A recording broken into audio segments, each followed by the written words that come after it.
Hello.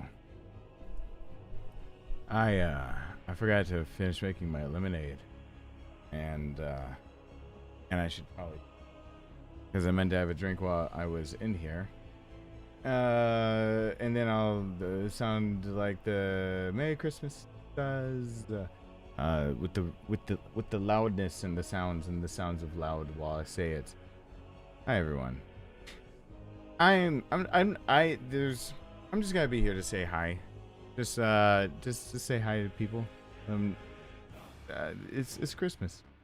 Um, and some people, I hope it's like an awesome, like they look forward to it all year, and and for you guys, I hope it was like everything that you hope for. And some people, they dread Christmas, and you know, I get that. I see both sides. So if that's how it was, I hope you got through, and that you can come out the other side. Whatever the reason is, I'm gonna be on here just a few, just so I'm not gonna say it's targeted only, like this is like a only stream for people who were like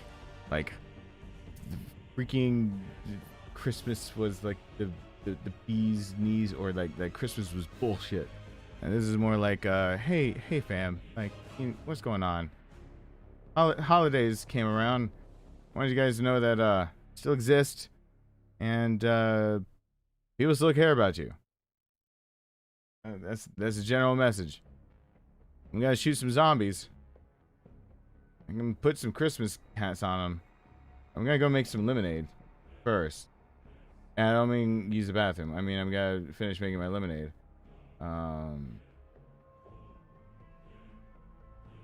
And then I'm just gonna say hi. It's not gonna take about a second. But I just wanted to let people know. And Ruby, yeah, you have a new shield. Thank you for stopping on by. Merry Christmas. Yeah, I'll say my.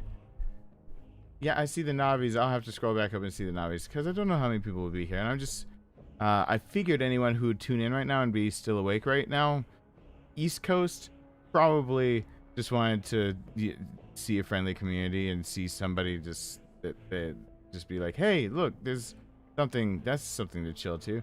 And for those people, I'll chill out. Yeah, and everything, and for some other people, like, it's if they're maybe they're not finished with the festivities on West Coast. I don't know. I am not finished with my lemonade. I'm gonna grab that and I'll be right back. Right back, seas. Right back. Main the lemonade. Still got a minute 49 before I say this. Can you even hear me right? It's minute 49 before starting.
All right.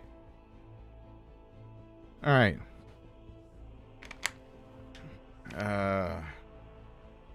So, like I said,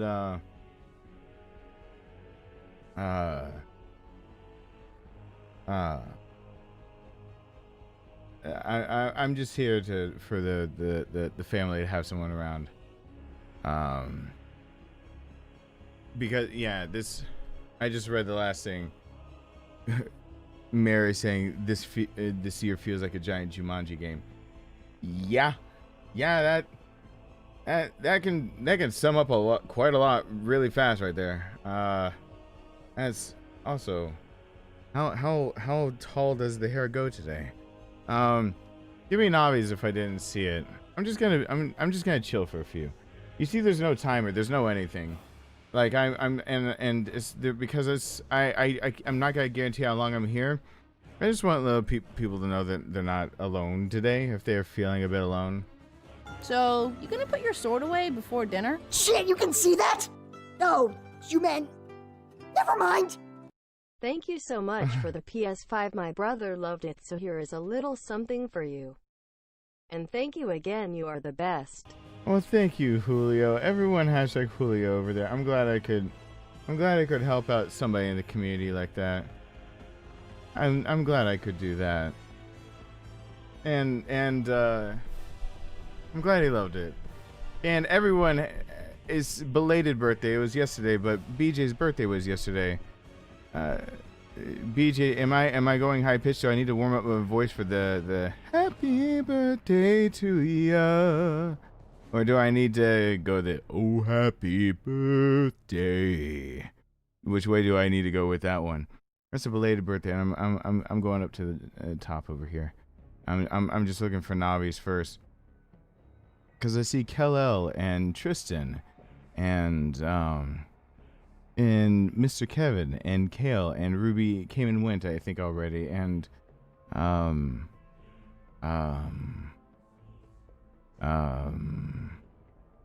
looking. PageBot, BJ, Emma, Jeffrey Kiskilla, GJD 8000, Christopher Hakuna Matata, Christopher Golnick, Trayvon, it's Woozle. Hey there, Mary. And Kelly, did I say hi? I think I did. Wait, let's go hi. Okay. Happy birthday to ya. Happy birthday to ya. Happy birthday. That's the best I could do right now for the this BJ's birthday was yesterday. Happy birthday, BJ. Julio, hey there. What's going on, Psycho? And I'm seeing a few returns. King of Sarcasm, Ryan Redfield. I'm seeing a few new faces. I see Darla's back there, and I see other Chad. It has been a bit. I see Oreo back there. There's a few people. Mighty Lazy Man. I think that I've seen that name before for sure. Oh, Grim's here. Part of the Jessica's clan's here. Hey, Chad. What's going on? BMW. What's going on? So, you gonna put your sword away before dinner? That Shit, one you again? can see that? Oh, you meant... Never mind. Happy holidays, everyone, and happy birthday, BJ. Everyone hashtag Gus. Thank you. And yeah, like I said, today I know it's zombies again. I know people are getting tired of it. Thank you, Gus. Let me explain myself, and I'm gonna explain myself on this screen, because there's no timer, so I don't have to worry about anything. I'm gonna explain myself over here. I'm more or less here just for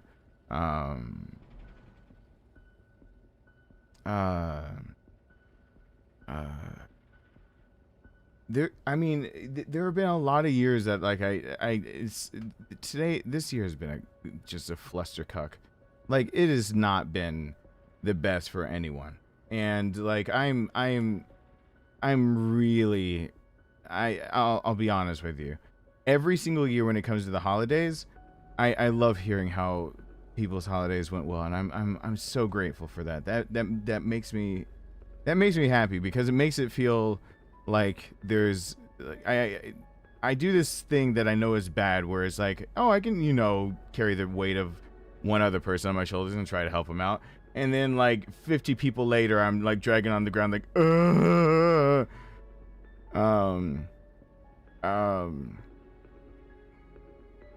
thank you for stopping by, Emma.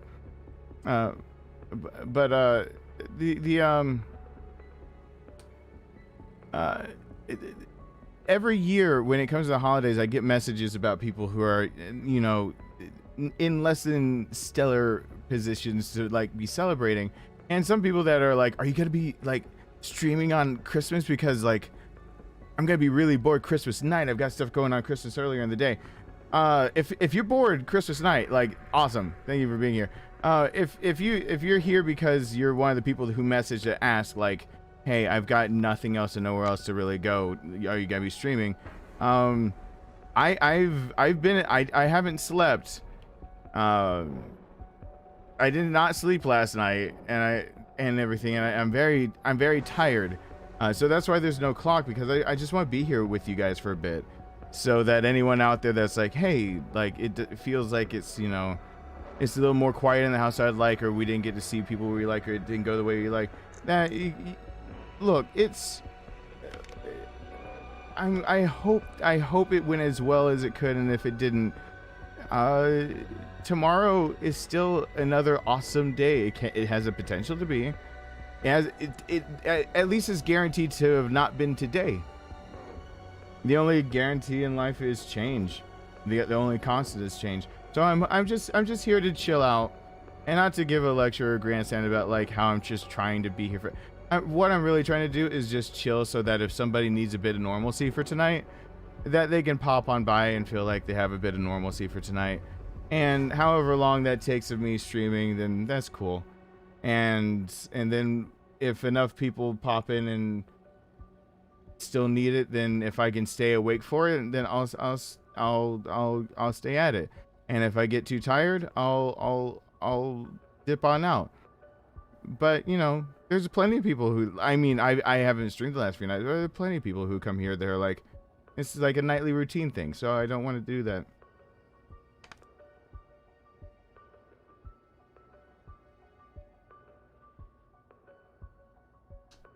See, that's awesome, area. That's what I like hearing. Tomorrow's our turn to go see my dad and stepmom. Haven't seen him since last year. Feels like a hot chocolate drinking stream. It probably is BMW. I'm blasting away zombies because I can do that. Hey Stacy, Merry Christmas. Blue Hazard, thanks for stopping on by. Freddy the Third, hello there. Unlock Season 1 gear twice as fast. Now get double battle pass XP in Black Ops, Cold Ops, War, and Warzone. Cold War and Warzone. Warden's Ward Shotgun Blueprint. Free at tier 55. Oh. I'm gonna let you in on a little-known secret of comedy. Bad things aren't funny when they happen to Daddy. What about Mommy? Oh, Mommy's fair game. Go for the throat. Keep up the good work, my dude. Your guides help me a lot. Here is a little to show my appreciation. Merry Christmas. Everybody hashtag wicked over there. Those new notifications are so new to me that I jump a little bit. I jump a tiny bit depending on which one, because I'm not used to them yet. But and I'm gonna add more tiers and more variation per tier. So like, because Gus and Psycho ended up hitting the same one, so like for some of the tiers there'll be more than one type deal. So there we go. Yeah, rocket science. What is this? What is this thing? I'm propelled to victory with the Rocket Science Mastercraft Bundle. Okay, don't try to sell this on me. Now in the store. Okay, wait. Can I pay for this in the store with my credits that I have that I earned in the game? Can I? No. Then go screw yourself. Then go screw yourself. I should be able to earn that shit. Cause I earned it. Shit. And what are all these? I don't care about the XP really anymore. Oh, there's another free bundle? What's the free bundle? I want the free stuff. Oh, I'm all about the free stuff. People are like, hey, here's something for free. And I'm like, and so that just costs my, how much time does it cost? And they're like, barely ending. I'm like, good, got it, on top of it. Oh, I get bells, I get balls. Give me my jingle balls. Claim bundle. Give me that shit. I don't have to pay for it. I get sniper rifle Charlie, winter assault, little snowman. Would you like to build a snowman? No, shoot it in the face. Jingle bell and melting bomb. Huh, okay. I don't know, that makes me feel good for some reason. Melting bomb, and I'm like, yeah.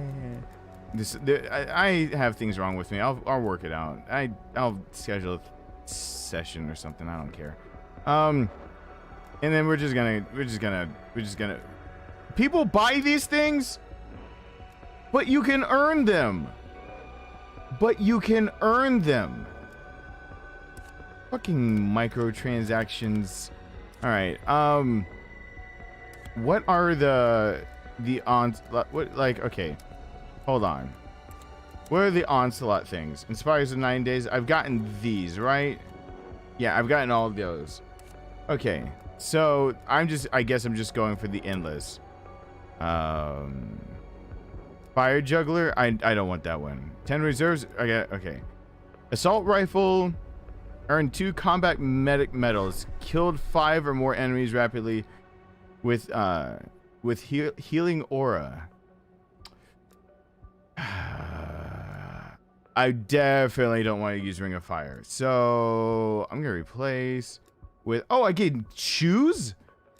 Oh, I didn't know I could choose. Oh, I can choose.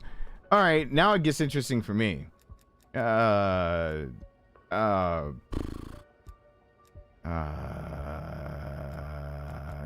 mean, I see the C4 and I know I use C4 all the time. Yeah, C4 is my jam when I'm playing. It's my Jimmy jam when I'm playing zomboids. Let's replace this one too. Stun grenades drawn by decoy. 25 kills with C4. I can do 2 C4s. You're gonna let me do this game? You sure about this? Because I will abuse this. Okay, get 100 hip fire kills. Cool. So I've got to go and use my shotgun. So we're gonna start off with an assault rifle, and we're gonna go to a shotgun, and I'm actually gonna play it on Jingle Hells because I'm gonna start it on trying to get the assault rifle elimination. So we're doing Jingle Hells, where you have to unlock better weapons by throwing snowballs, which is stupidly hard. For what they're trying to get you to do. I don't even think I have a class that really... No, I'll use the Krig. That's what I want. Kimberly, hello there. Let me scroll up while I was kind of like zoning out to looking at all this. Let me... Another bowl of ice cream. That's the thing now? That's the thing for... I mean... I've been eating a few more solids lately, but it's like it's building and burning more and more and more.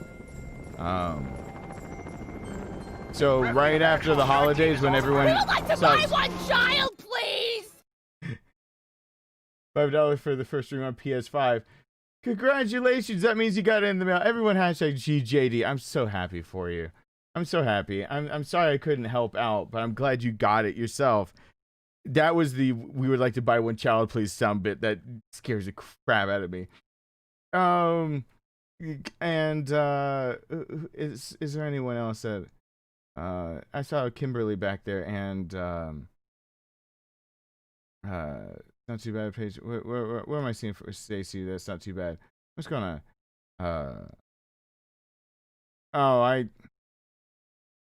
Stacy, I don't know how to always relate to when people say broken family, because I don't want to ever say, you know, it's such a rude thing to ever kind of say, I know what you feel. Like, when people say I know what you're going through, I think what they're trying to say is I can relate to you, and here's how I can relate, and let me tell my story of how I went through something that sounds something similar to what you said. But usually what it comes across as, I'm a pretentious bastard who pretends he can live in the shoes of everybody else and knows your life better than you know it yourself. So let me tell you how you feel, even if it's not what you felt, because this is how you're supposed to feel. No, I'm about to just try to say that feeling, that's part of the reason I'm here. Cause like, you know, I spent a lot of today in the house I don't own anymore for my son's sake. And that's like the definition of a part of a broken family. But at the end of the day, like, you know, I was just telling somebody else this, that my view on Christmas isn't bound to the day and the holidays and all that stuff. And it's not because, it's hard to describe because, and I'm going to say this at the beginning because I think the people that are willing to come along know me well enough that they know that I was going to say something. And this is kind of what I have to say. And just try for a second to view it differently. We're almost conditioned from a younger age to view the holiday season as this cascade that we go through it, and it snowballs. It snowballs into something great. And some people never get that, but I'm talking to more of the majority, where they can point out the few holidays that didn't fit the mold. And they can point out those holidays that didn't fit the mold because so many did, where it was just kind of like, you know, there is always that I had to visit Aunt Jan situation. But like, other than that, like, you know, it was great. And then we get older and we get into this part of life where we're the adults. We're the ones providing many times for a lot of others, and we're doing all these things. Welcome to the family, Wicked Elo's Madhouse. You got me in the middle of one of the times where people swear they subscribe because I go on random rants like this and support and do everything. The way I've tried to describe it a few different times, and it's only I've tried to describe it because the way I think about this, I think is just different, and I think it's more healthy. And I encourage people listening to try this out. That the goal isn't ever to ride that wave anymore. The one folly with the holiday season that can come and hit anybody, even the best, you've had the best Christmas ever, is that if you're riding this like coat trail of all these great things and you hit a speed bump, you can be not completely off. And it can be literally a cascade of wonderful things that happen, and one jagged edge in the middle of it, and it feels like it fell apart because it's supposed to be this day. It's supposed to be this holiday. It's supposed to be this season. And you know that. Why do we know that? Because we go into the grocery store and they're playing music, and we at home we have lights decorated. We pass by the lights decorated. We go and we see a tree, and we do all this other stuff. And what I more encourage is the idea that it's not a cast. It's more like, this is more of the idea of I look for normalcy, and where do I look for it now? In being content. And so the holiday season for me, like Christmas, it's not over. Because today was a hard day. Like today was and so was yesterday. I haven't slept since yesterday. Like once I woke up on the 24th. To get shit done for Christmas, I didn't sleep. And then, you know, the first face that I see that comes through the door is like 7 a.m. my ex-wife, so that my son can open presents with both his mom and his dad right there. And then, you know, going over to her house after and feeling like a stranger in a house I used to own. And I'm saying that because that would sound like it would be like a shitty day, and leading up to it is like sleeplessness, and leading up to it is like that panic because like he had virtual school right before winter break, and it kind of threw everything off, and so I couldn't do the things without. So I basically had a week and a half without a break from him. So all those things I planned on doing when he was with his mom like went out the window, and it was just crammed. And what I'm trying to say is that like when the clock rolls over for me in 43 minutes, 42 minutes, 20 seconds, it's not the end. I'm not going to judge today by when it hits midnight. What I'm going to judge today by, and for the season, is that at the end of it, what I wanted to get out of it and what I was willing to give up to get it, did that come to fruition? When I look to provide for the people and make their day happier, in the long run, when they're sitting down on the 26th, the 27th, the 28th, do they look like, not that they just got a thing, but that they feel more comfortable in their surroundings, in their skin, like the things they received make them feel more at home or relaxed or loved, or it was something that brought a true smile to their face that they look over and over, and they think that they're lucky. And whether it was the cheapest thing that you could afford, a bobble at $5 or below, because you're a baller on a budget and you're grinding the hustle out and getting that $5 pair of headphones for like a $5 pair of cans at $5 and below was like the best you can do. Whether it's that or you just bought your child a car for Christmas, it's not that. It's like, you know, when the 28th comes around, when the 29th comes around, what do I end up? Do I really view the day as being when I had my ex had to come over and I had to go over to her house and we dealt with that, or do I view it as the day that like my son comes over and he talks about the little things, and he could be sticking points, but I can always direct him like, but that thing, like, you really like he got a robe, and I'm like, and it's so comfy, and he's like, yeah, and he's like, gonna wear it like around the house, yeah. And I plan on it. He has one robe that he goes to the bathroom in. That's like his dirty robe for when he's gets out of his clothes, so he can go he's gonna take a shower. And then he's got a second Superman robe that's even bigger and fluffier. After he's out of a shower, he's like, this is my clean robe. His one is Minecraft, and it's getting short, so I got him a bigger one. But it's so fluffy that he's like, I just want to wear it around the house. And, you know, wasn't my intent. But, you know, on the 29th, if he's still wearing that robe because it's a little chilly in the house, that's a success. It's not just the 25th that mattered. It was all of a sudden now the 26th and the 27th and the 28th and every other day after that makes him feel more comfortable. That when he sits down, and I got him a cheaper microphone, like the one that I had, that's my backup Audio Technica 2020 Plus. He just doesn't appreciate the finer things in life. I could have gotten him a desk stand, but truly that is my backup USB mic if I have to go to anything. And it can go right in the same stand that this is in. But so it's okay that I got him a cheaper microphone, but it's what he wanted. And it was only $35, but it makes it, he'll be on the channel more. It'll make him feel good.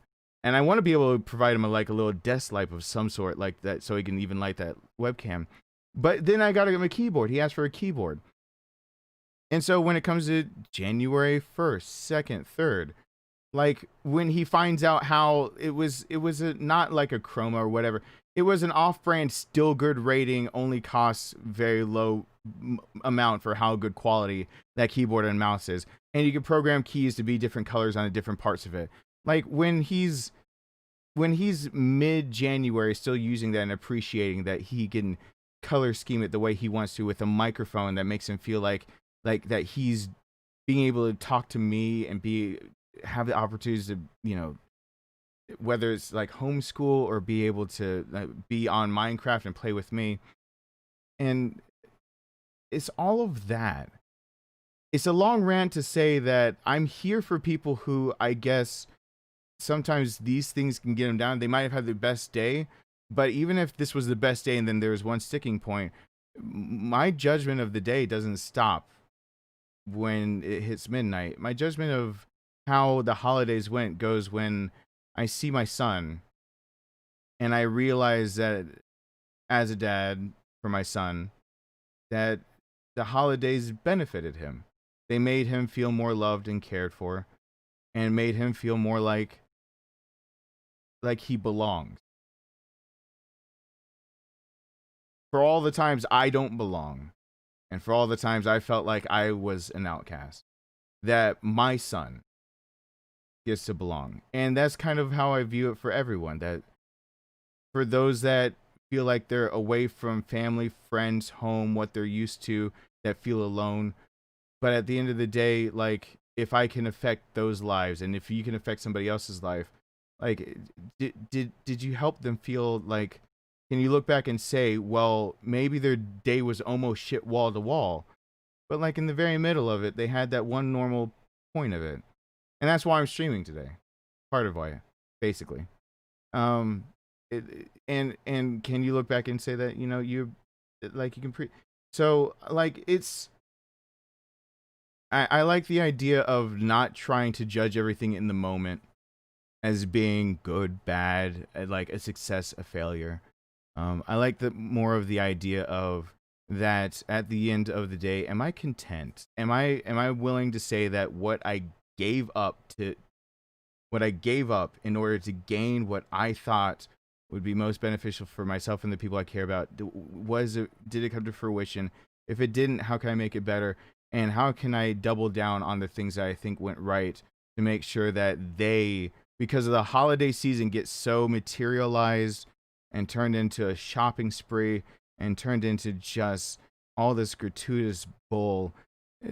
Can somewhere in there I find a part where people are supposed to remember that we're playing all these carols about holiday spirit while we're having to listen to people be absolute jerks to each other and do some of the most awful things. I'll end off my little rant and just play by saying I used to listen to Jars of Clay and DC Talk when I was younger. And I used to listen to him a lot. And it's there's a song I didn't realize would be on. I was on tour actually with a singing group. I think it was a singing group. I don't know if it was an orchestra or not. I was on tour though. I was in a different state, and someone said that when I was a lot younger, when like Christian bands, they were trying to figure out if they're supposed to be allowed to chart on normal charts and everything, and like everyone here's probably heard the song "Flood" by Jars of Clay. And if I can't swim after 40 days and my mind is... Yeah, that whole song, you've probably heard it if you're 25 plus. And if you're 20 plus, then like still 90% chance you've heard it. I put some of that stuff on because I just had the random things that just popped in my head. One of them was Kid Travis, by the way. I listened to more Kid Travis during that. But I was listening to it, and this, you can take the Christianity out of this and get where I'm coming from, and then go with me on this one. That I forgot about this song that used to come on, and I met these guys at a bookstore where I have the book over there. It's called Jesus Freaks, and I had them sign it, and I have it. I met him. I have a picture with him somewhere because we're on tour, and it was like, when are we gonna meet these guys again? That's really weird. And I was a lot younger, and one song starts off with the greatest single cause of atheism in the world today. It's not lyrics, by the way, in this. This is just someone speaking these words. The greatest single cause of atheism in the world today is Christians who acknowledge Jesus with their lips, then walk out the door and deny him by their lifestyle. That is what an unbelieving world simply finds unbelievable.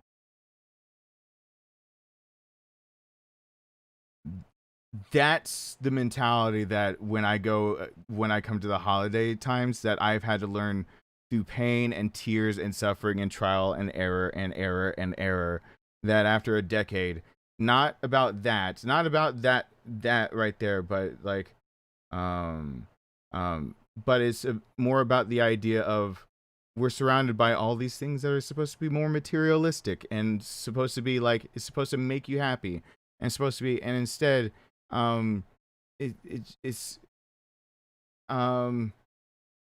but we hear the exact negative opposite like thing all the time. It's like, happy holidays. Also, if you don't have these things and you're not with these certain families and you don't have these certain traditions, then you should feel bad. But also, happy holidays. I don't buy into that. And I hope anyone that understood where I was trying to go with that rant of like judging it by your own actions, even if you don't get to be the one. You know what the proof is of all of this? It's not even all this. I got better proof than this. Something better than that happened today. Why do I need a rant when I can just show you what the hell this day is supposed to be? Hold on.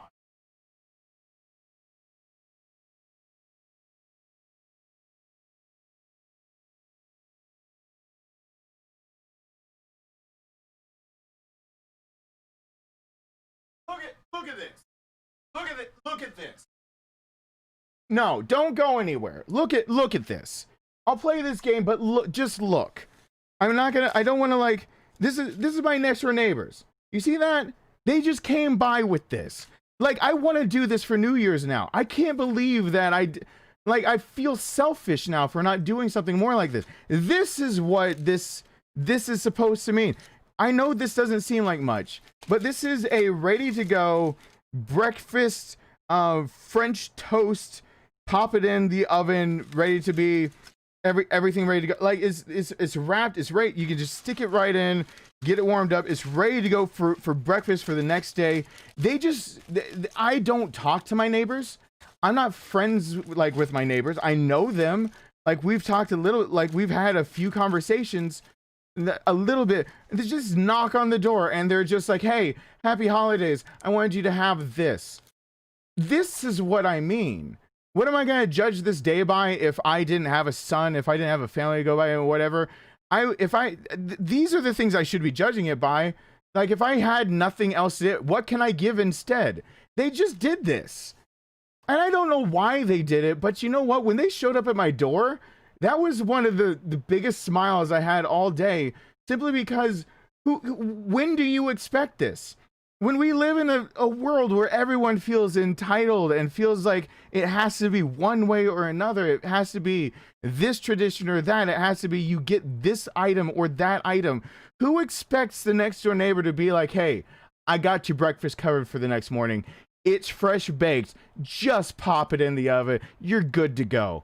Merry Christmas. This. And even my son gets it when he's like trying to correct the Christmas elf, saying like, it's not about getting, it's about giving. And I did this. Like I realize I'm going on this route and I like this rant and I could just hold this up. This is proof. This is what I'm supposed to be judging this day by. Like this. And like as soon as I got this, my first reaction was I gotta do this New Year's. Like maybe just for them or whatever, but or maybe for a few others, I gotta do this like New Year. I gotta pass this forward. Like this is amazing. This put a giant smile on my face. Like this couldn't have been, because it wasn't, they didn't come to my door saying Merry Christmas, here's your gift, and what did you get me? Like, did you read my Christmas list, or were you there at the family thing? Or it was just, here's breakfast, pop it in. I don't know how better to describe it than that. And when I look back at today, yeah, I'm gonna remember having to deal with my ex showing up at my door at 7 fucking a.m. so that my son could have both parents, and then having to go to my old house. I'm gonna remember those things as some of the worst parts. But when it all comes out, when we could talk about the 26th, the 27th, 28th, 29th, when I actually, instead of just judging today by the day and by what an economy says, what stores say, what advertisements say, what the radio says, who listen to the radio, what friends say tradition should be, what everything says, and then I try to stack it all against it, and I'm always going to fail, because if I listen to all of it, there's no way I can ever have a perfect Christmas. If I instead stack it to this kind of stuff, that my son loves his Minecraft robe, that he's still wearing it around, that he's enthralled, that he got a little something that I could provide that's on his desk that he needs to use anyway, and that I remember that my next door neighbor was kind enough that I can just pop in a breakfast tomorrow without even having to think about it, and they wanted nothing in return. This is why it's supposed, and this is what I'll judge it by. So my judgment of today of how did my Christmas go? I can't tell you yet. I don't know how it went yet. But you know what I'm hoping it went like? You know what I'm hoping it's the 26th and 27th and I won't be able to tell you how my Christmas is. You know what I'm hoping I'm going to be able to say? That I was content with how everything, not only content, but pleased and in some cases surprised with how well things could come out of a situation that I thought was just marred with mistakes, hopelessness, and just a lack of any way to make it feel right. And then at the end of the day, my son looks better. I have breakfast in the morning and I feel inspired to want to do something good for somebody else. That's what I'll judge it by. So that's kind of for everyone that's, having to be at home more alone or anything like that. Christmas isn't over today yet. It's not. Because there's still a little bit of time left here to go back and make a little bit of assessment. The past is already written, but the present, how you interpret your past, that's a totally different story. And that interpretation can change pretty easily by just really simple things. Might have missed out on your chance today to do it. Tomorrow, taking your neighbor a little bit of breakfast, seeing how they're doing the day after, asking if you can help them clean up something or something like that. Talking to a friend, seeing how they went, if they need an ear to listen to because their day didn't go as well, just being there for them. That's the real metric. And you don't get to judge that on midnight of the 25th. That comes a few days after. That's wicked. I paused a few ago. Hey, Rebecca. Hey, Blue Knight. I have not checked my P.O. box. It's closed. I should. So I hope everyone could indulge that a little bit. And now I'm just gonna be here. Oh God, it's loud. I made it too loud in my headphones. Yeah, genuine people are. It feels You know what, Wicked? I don't know if it's genuine people that are hard to find, because I think at some level everyone's genuine. Like, people are genuinely angry, genuinely upset. They genuinely harbor some feelings of just like happiness or sadness, of anger or remorse, or I think what we're missing is the idea that when people want to express all of what encompasses life, not just the bad things, that they remember the rest, that they genuinely, because I think there is a lot of people who we write off all the time as not being genuine, just because they seem to have one message that seems like really, like they pound it into the ground, like I'm pounding this one into the ground. But like, there's a lot of people, it sounds scripted, it sounds fake, it sounds like they rehearsed this and this is the 30th time they've said it, and today, and they're only been on the clock for an hour, like you're just another customer at a McDonald's drive-thru. I think genuine people, what we're missing is people who genuinely can see that it doesn't take 10 good things to make up for one bad thing, that they can look past it and go, the good with the bad, and they can accept life not as the bad things that I have to get over by trying to do good things, but as it's a grab bag of good days, bad days, and then they can express it to other people to say, you're not alone, by the way. That genuineness of expressing it, communication, the thing that they really, really should teach more in college and high school, but just communication, to be able to say, yeah, good days and bad days. Because if we all could get on the same page real quick, if it were just common knowledge that we all have good days and bad days, and those days don't give a shit about whether it is December 25th or not, then that genuine feeling of goodness that you'd find in people, you'd find is like more abundant. You'd find it's more abundant, but people just don't know how to articulate it. They get hung up on that one bad thing or that one thing that threw them off, and then everything else just goes out the door.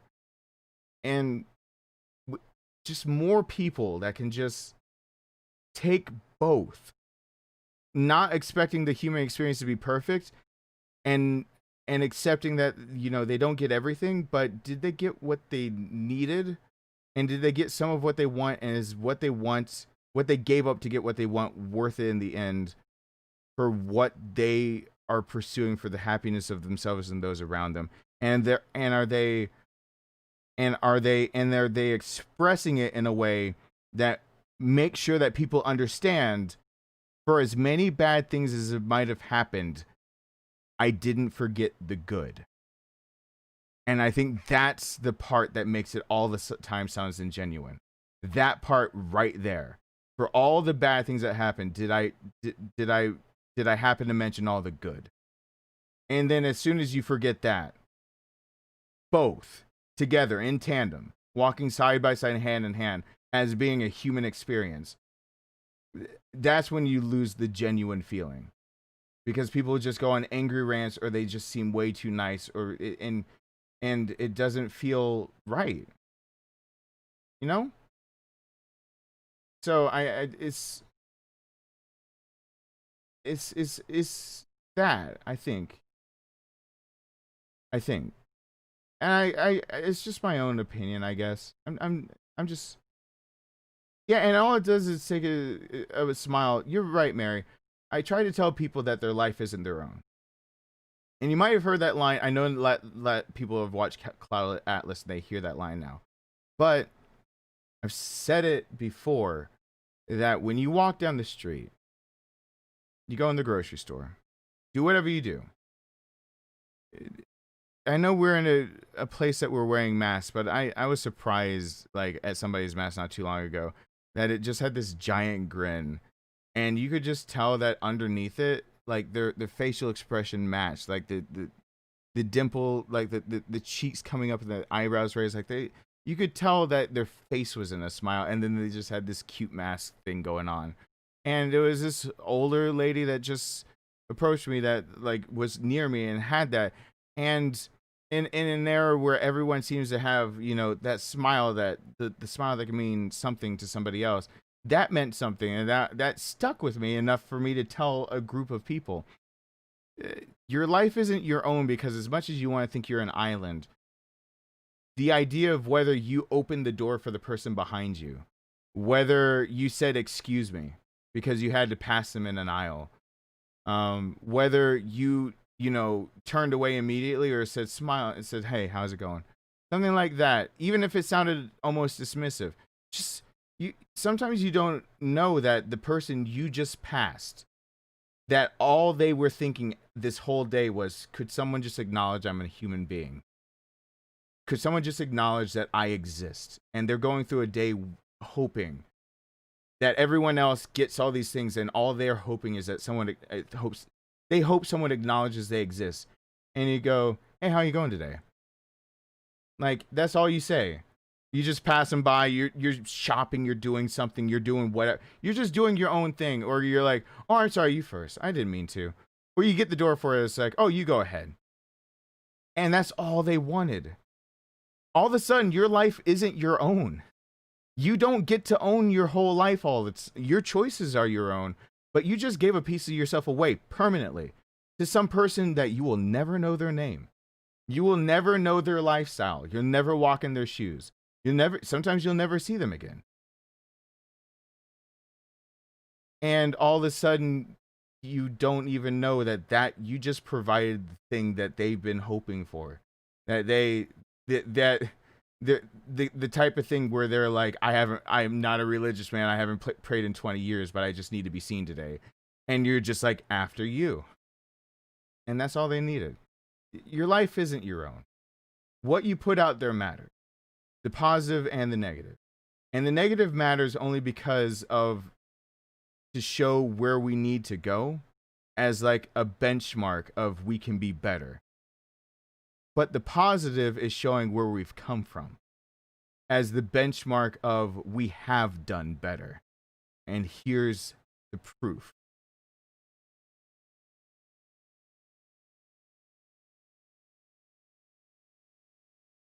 Anyway. So anyway, I'm gonna go.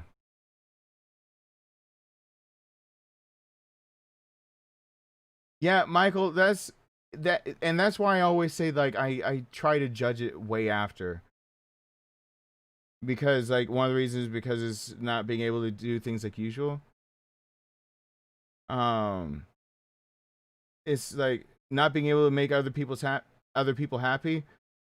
I get that, and I've talked to you before, like Michael. We've talked before, like providers. I get that. I'm not saying I know your life. I'm not saying I've walked in your shoes, but I get that. Talked enough to know that you've got a similarity with me. Your part of your purpose in life is driven by what you do for other people, and it's not the response you get out of other people. It couldn't give a shit sometimes the response you get out of other people. It's the idea that you did it. Like something needed to be completed. You saw it needed to be completed. They couldn't get it completed. You completed it. They could say fuck off, and you can say, but it was finished. And that's all you need, because you need to be able to do, and you know, you need sometimes that positive affirmation. But most of the time it's just the idea of when someone looks to me, when they need that person, I got it. Yeah. Exactly. Validating because you're being useful. And I get that. Is as being called a provider. Because I say, what are my jobs as a dad? Provide, protect, and raise them to be better than me. And that's the one that I struggle with most, to provide. I can protect them all day, every day, twice on Sunday. I'll raise them to be better than me, because deep down, I guarantee I have enough shit buried that raising him to be better than me is not going to be a challenge. He's already better. I already wish that I could have been my child at his age. It's that providing for other people. It's you need to know that your actions meant something. That your actions, whether they were acknowledged or not, yeah, without expecting anything, whether they're acknowledged, that your actions mean something. And I get that, especially a year like this, which is when I have to zero in. Gotta zero in big time. And this is why, Michael, that's why things like this, like I already showed this, like that's why things like this matter so much. Like, on a time where everyone's panicking about a crisis on Earth type deal, a pandemic, my next door neighbor giving me, pop this in the oven. You got French toast in the morning. Merry Christmas. I know it's not what you want, and I know it could be a day late and whatever, but I know what you mean. I get it. Michael, I get it. Like, nothing I'm going to say is going to fix that feeling of the people depend on you. Need people to depend on you, because your self-worth is basically dependent on being able to be there for those that need you, so you need to be needed. Like, yeah, I'm actually meaning something to make me feel it. Yeah, I know. That's why before you typed that out, I started trying to qualify that. I said, I know no matter what I say, I won't completely fix that, because I knew that was coming. I totally knew it was coming. The no children, no dependent. But you still with the need to feel needed. That's why I just brought that up. That little gift from my next door neighbor. I don't need them, but I didn't realize how much I needed that smile until they were at my doorstep. And that is providing something that I never really thought about providing before. And when I think many times about the way that I provide for other people, I think about what I provide with my hands. What do I do to support? What do I do to build? What am I constructing? What am I making that you basically, whether you acknowledge it or not, you see the fruits of my labor because your life is enriched or better, or that I can move it forward, pass it forward, or I know that the job I did was a job well done, that somebody else can pick up the baton, and that I did what I needed to do to make sure that this was what it needed to be, bar none, full stop. And it's so gets centric around this idea of you've got to it's this burning passion that to not necessarily always be dependent on, but being dependent on makes it really easy to focus in on like where your efforts need to be on. Like if someone needs something, it's like, bam, I'm going to be there. And it's like a year like this where sometimes you have to just accept that it's not going to be the works that you can do by your hand, like being able to build or do something drastic. And by drastic, I mean in comparison to whipping up a French toast breakfast that someone could put in the oven the next morning for your next door neighbor and saying, I hope you have a good rest of your day, and just giving it to them. They didn't provide me with, I can get my own damn breakfast.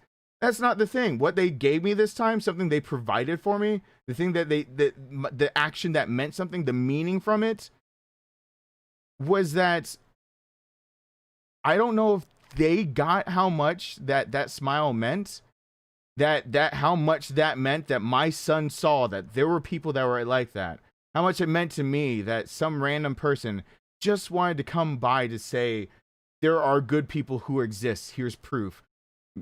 Have it in the morning. That is just as valid of providing as something as building someone a fucking house. Because every now and then you can be the kingdom of a castle, but be so broken inside you might as well be at the guillotine. Like,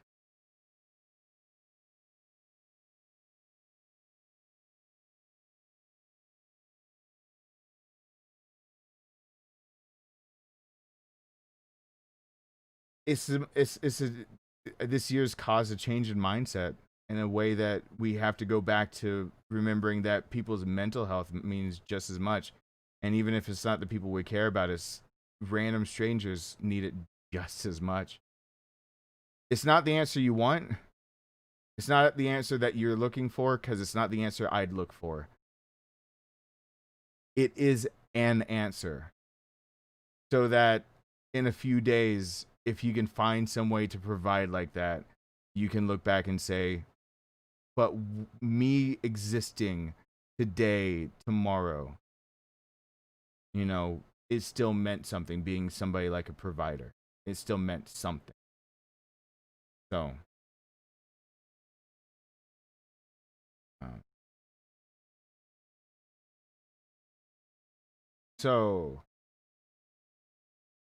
I'm gonna play some here. I could go on forever. I could make this the whole stream. I could just make this a podcast.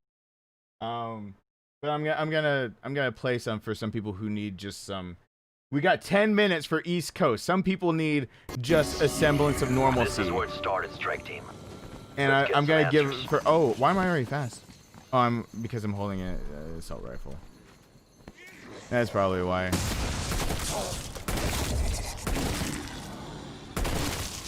Muerto deleted.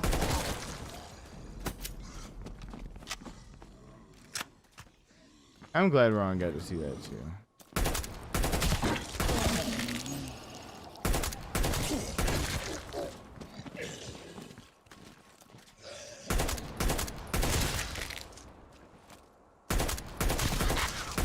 By the way, if anyone's just stopping by, I do talk a lot. Nazi bastards. If I feel it's important, for this mess. and I felt it was important, so I talked a lot. And figure out just what happened here. Most people that are here are used to it. Honestly, most people that'll ever show up to these streams are so used to it. It's like the norm. If I don't do this, people sometimes message me after and like, "Were you okay that stream?" Like, no, I was fine. Like, but like, you were like not. How do I put it? And it's like you don't have to put it. I know where you're going with this. You don't have to finish that statement. Like you know you can stop early.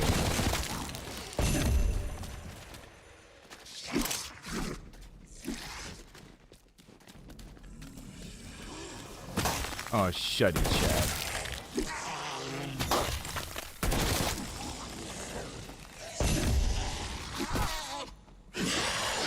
Another one for my collection.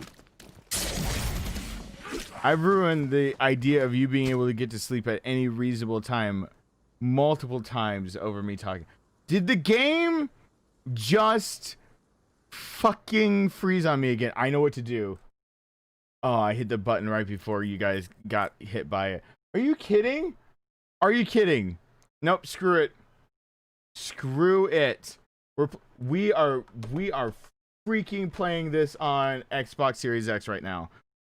I went from no freezes at all from this game to 2 in a row. Screw it. Xbox Series X. Series X. Nope. Series X, you booted up, you ready to go?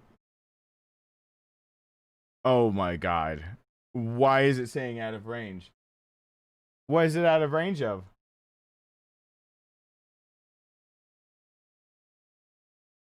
Is it pass through? Is it because it's pass through right now?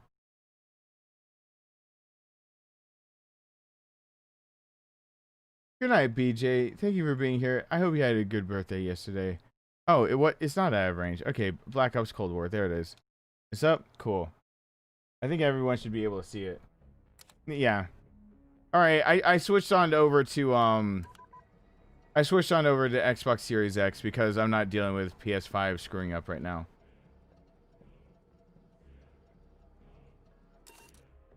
Whatever just happened there, screw it. Good night, Gary. Yay, Ben Watson. So I can't do the extra things. But I should still have the same, yep, fire kills and assault, yeah. So it all carries over from one to the other, which makes it a lot easier. So still with the Krig, still the normal. So I don't have my 2 custom classes, which is, that's fine. And I was doing Jingle Hells anyway. So I wasn't doing the special stuff from PS5. So we're good. Let's go. Let's go.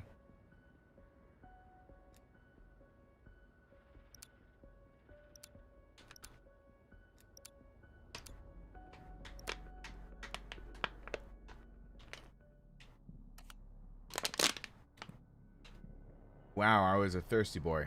Good night, Popo. Oh, goodbye. For some reason, I thought, you know what?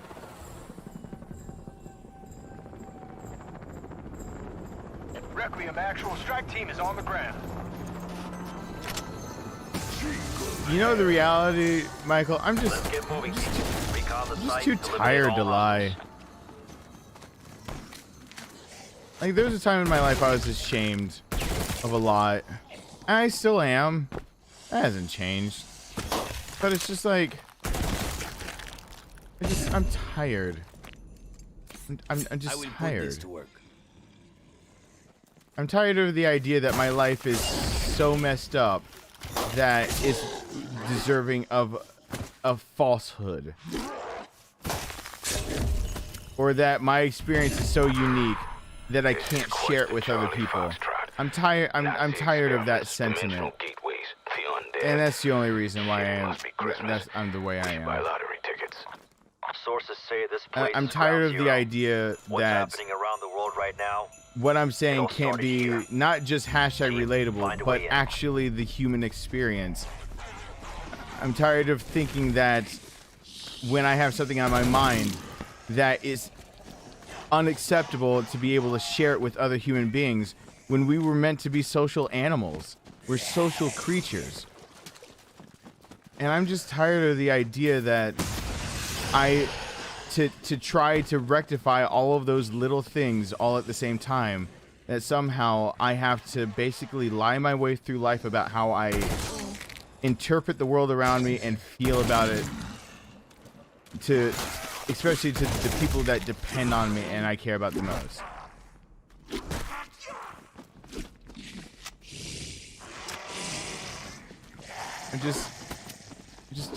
I'm just too tired to lie.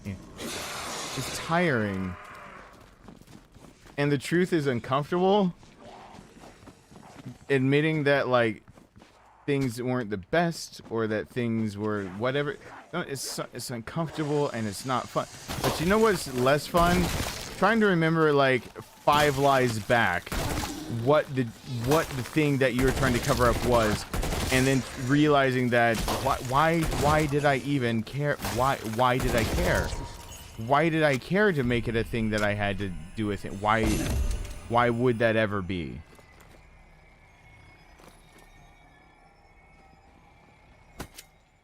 It's just so much.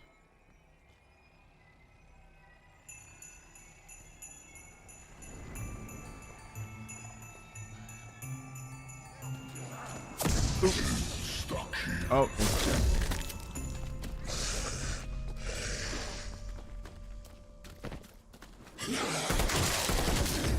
I'm glad the talks mean something to some people.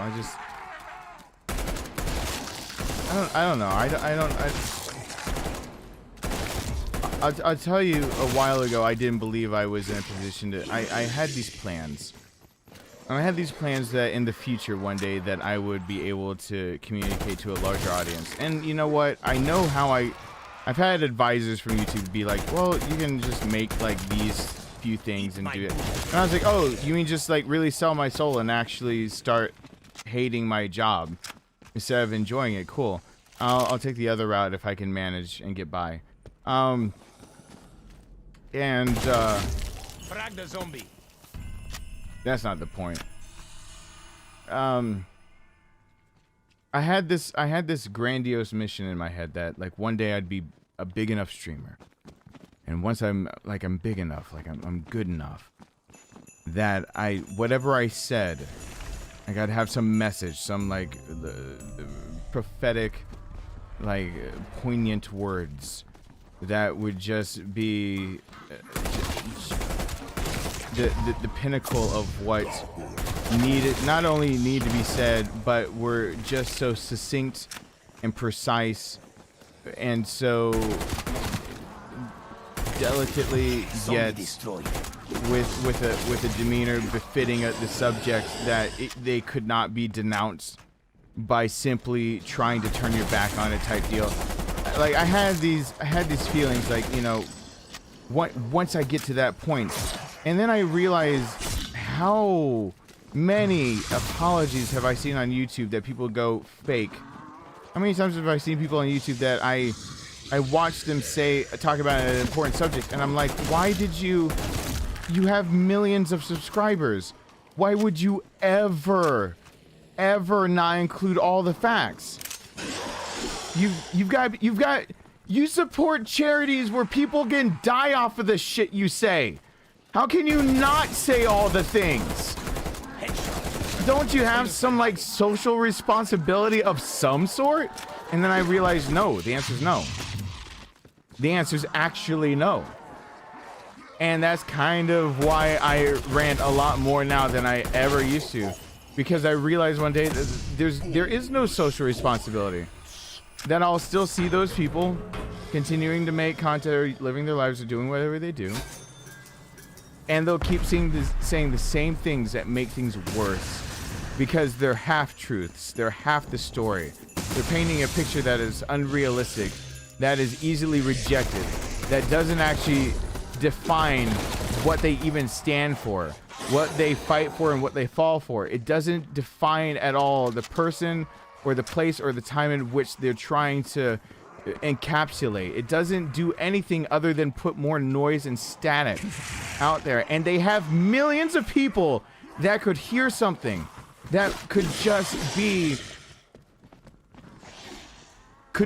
become not just a moment, but could be something that sparks a conversation, not just a moment on a stream, but a moment in time where some of these guys are getting hundreds of thousands of people coming to the streams. If I had 100,000 people come to this stream and hear me say the things I'm saying, that would be amazing. I don't have that. I might not ever have that for the shit I say. I might get kicked off YouTube by the time that happens. But I have you guys. And maybe that's enough. Maybe that can just be enough.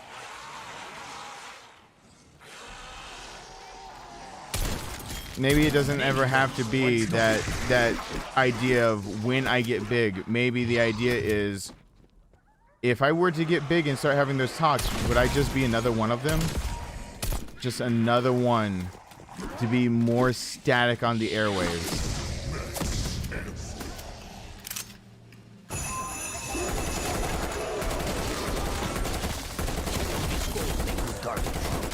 This is my kind of fight.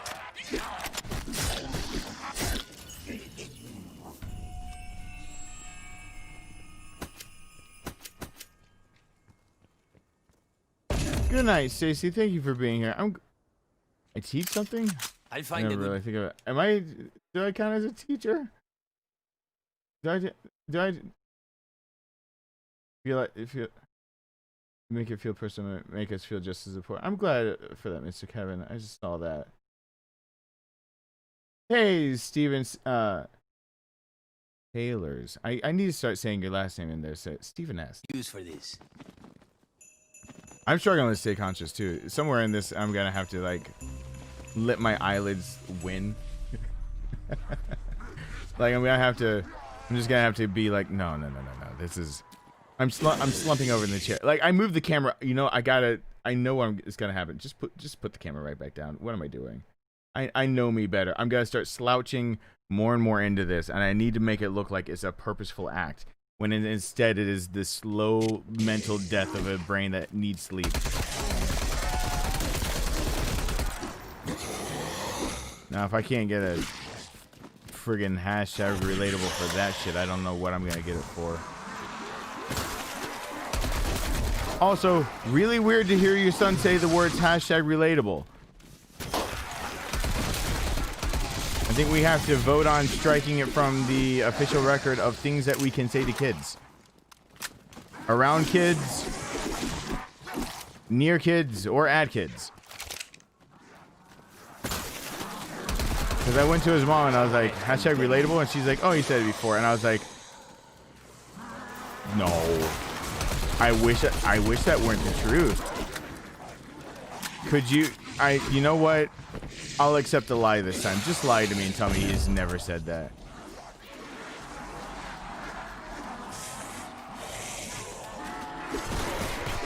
Another one for my collection.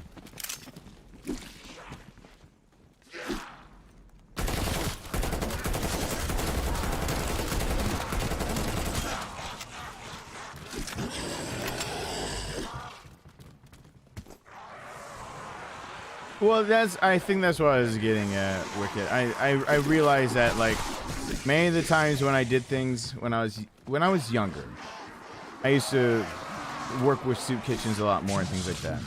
I used to work with a lot of community groups. I used to do a lot more things. And I realized that in all of that work, they weren't group-centric projects. They were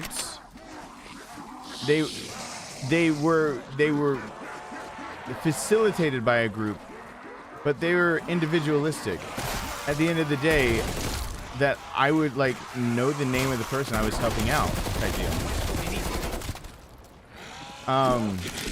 That I'd see them face to face, and you know, so many times going downtown Atlanta, and you know, seeing that most of the people who are homeless are mentally disabled type deal, and giving out food and just sitting down and talking to them, and you'd find out how many people that they're used to the food, they're used to the sandwiches, someone made another one, they're used to all of that.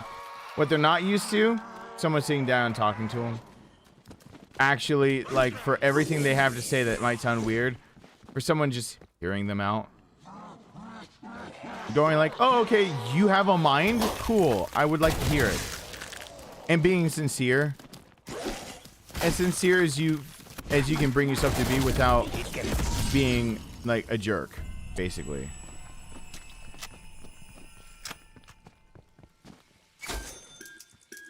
So,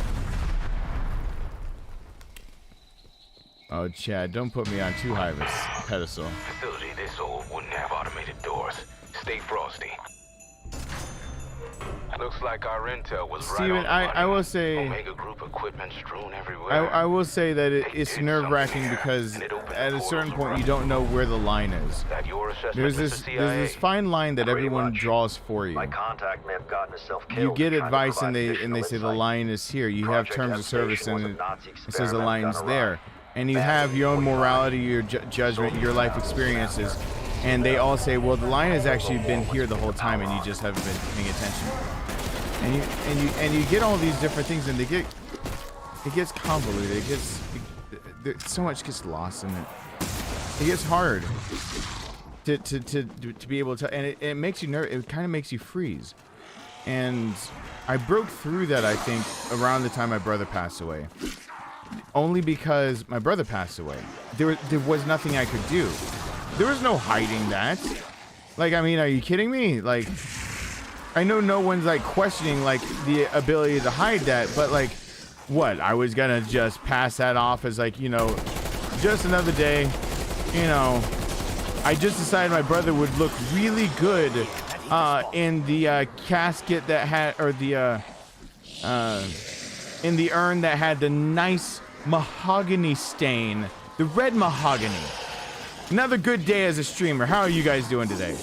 No, I was making the videos for The Last of Us, and I was like, I am a real person, and I'm gonna continue on. And then I didn't know what I was getting myself into playing The Last of Us. I'm so glad I did it.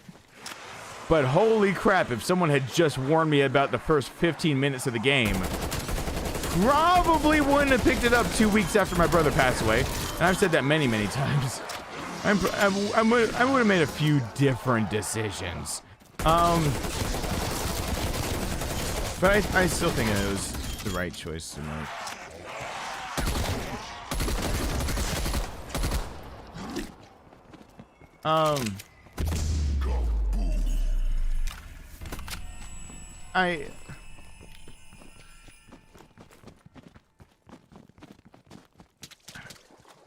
Somewhere in there, I lost assembly.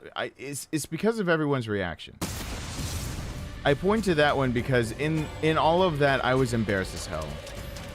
I mean, from my perspective, what did I just do? In The Last of Us, in part 10, when everything happens, I couldn't stop. I couldn't stop crying. And it wasn't just a little thing. It was like, anyone who's watched that realizes immediately, like, there's an issue with me playing that part and going through all that, and it was hard. And I got a few people who were like jerks and everything, that were just like, you know, well, playing it up for the camera or doing this, that, and the other. And I actually had someone justify it. They're like, you're playing it up for the camera, we saw you look to the side. And I was like, oh, that's why they think that. Like, for them, it finally made sense. Like, okay, someone thinks I'm playing it up. I'm glad they explained themselves. Let me actually tell you what happened.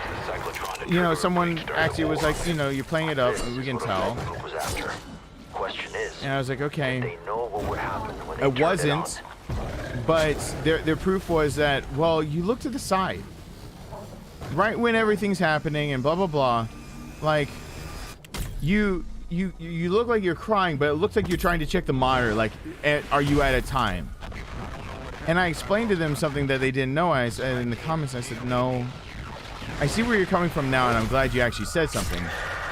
That's not what happened. I told them, in fact, what did happen was that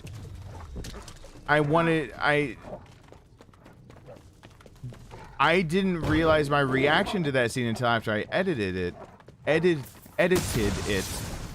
But on top of that,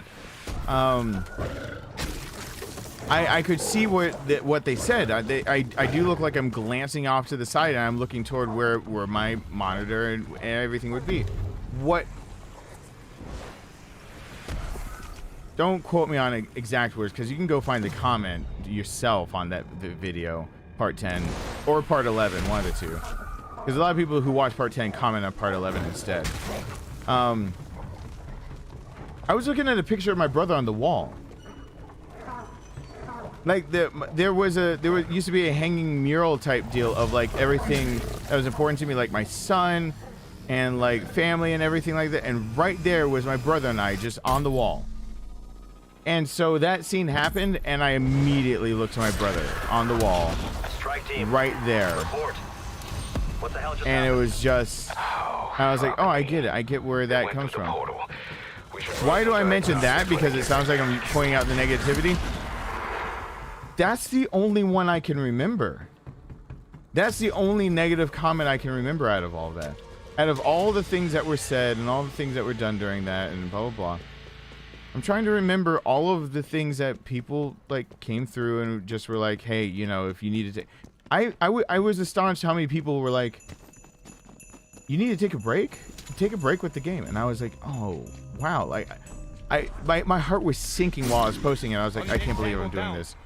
I'm not the kind of YouTuber that can do that. I'm not big enough. Like, I don't... Like, I thought it would look insincere simply by doing so. Like, I'm like attention seeking or something. And I was like, I don't want to do that. But I was like, I don't want to go back and like record because that looks... And then I actually started editing it. And for those that know that story, I realized what was there. So I like after I played it, it was like there was a scene that got to me. And then when I went to edit it, I found out that I screamed during that scene. That it wasn't like a blip in the audio. I screamed. That because I saw exactly what was about to happen. And so I was like, because I've been there. I've been the protector. And like I knew exactly. And so I screamed and then it took me even longer to edit it. So many people were like thanking me for being honest. And then I started getting comments by the end of that playthrough of so many people saying, it's like I'm seeing the game for the first time. And I was like, what is YouTube doing? Like that, I started thinking things like that. I was like, what is YouTube doing? What are the creators that are out there? If this is abnormal, like if this isn't the normal, what's the normal? I am not happy with what I've found the normal is. It's just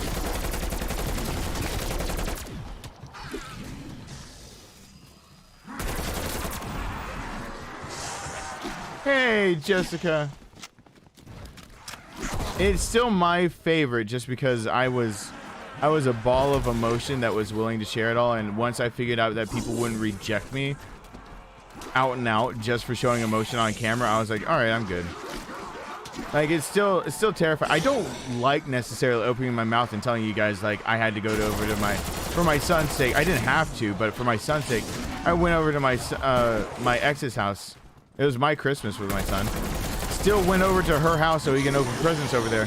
Still let her have him this tonight because during normal schedule it would be her night to get him back yesterday. So I had him until there are no more plans tonight, and then like he's sleeping over there not because I had to, just because it just felt more like the right thing to do.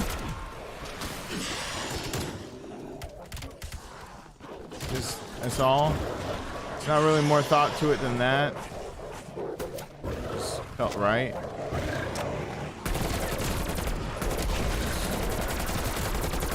By my son's standard, by my own standards.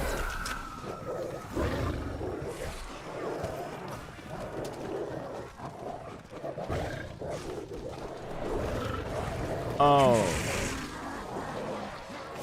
No, Mary, it's not the very beginning that got to me. The very beginning didn't get to me all that much. And it's okay. I don't, for anyone who ever wants to go watch it, it's episode 10. Like, it is episode 10 that nailed me. The beginning, there was I shed a few tears. It was 10 destroyed me. Yeah, I still, like, I don't like saying these things out loud. I say them out loud with the idea that anyone else that's in the same situation or even close you're not alone. Like, shit can suck, and it does often, but like, you're going through it, I'm going through something that's different but similar at the same time. You might be sitting at home alone being like, that today was hell, and I'm like, man, I'm sitting at home and was like, today was half hell going through all that. Like, you know, that kind of thing. Like, and it's like, oh, okay, cool. Like, if one person shows up and they're like, oh, that's exactly what I need to hear today, that I'm good. And I'm like, okay, I streamed for the right reasons, I guess, today. I need to shut up and just play this for those that need a bit of normalcy after today. But oh, Michael, I warned hard.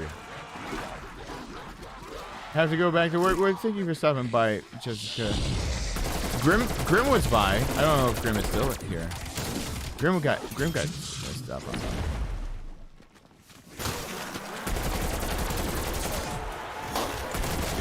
Undead tango down.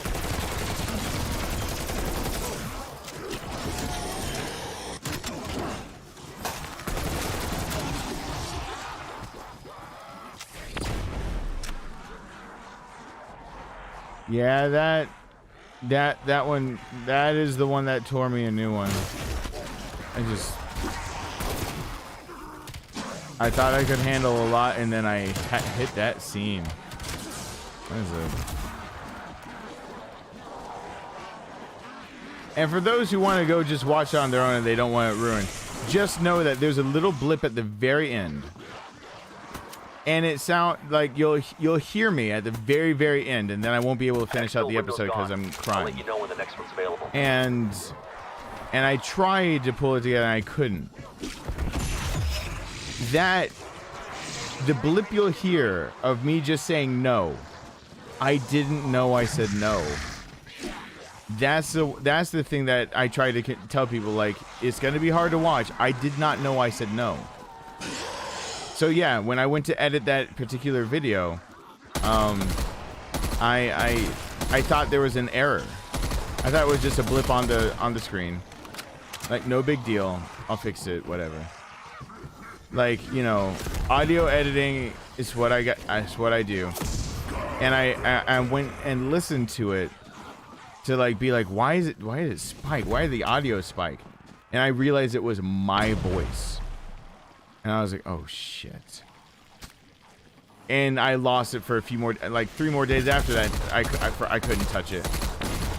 I just lost it. Yeah, that's the, because I knew. My gut told me I knew exactly what was going to happen. And my gut basically was trying to tell me, please let it be anything but that. Like, my part of my gut was just saying, I know you guys are good writers. Please don't do this. Don't be that good. Be underwhelming. Really, really undershoot my expectations and just don't. Looking back, do I regret it? No, not for what I was able to put on the table, considering what people keep saying on that playthrough. You can, Wicked, you can see like on the last video, on like the ending. Look how many people will comment and just say that there's nothing on YouTube like it. Like, it's like it's like they got to play the game the first time for themselves. I don't regret it because I'm disappointed. Oh my god, I got hit that hard with shields on. Cool. Oh, it's their stuff goes right through shields. I'm kind of disappointed. Like, why am I'm always, it disappointed me that I was like the first type deal. Like, kind of, it's like, why?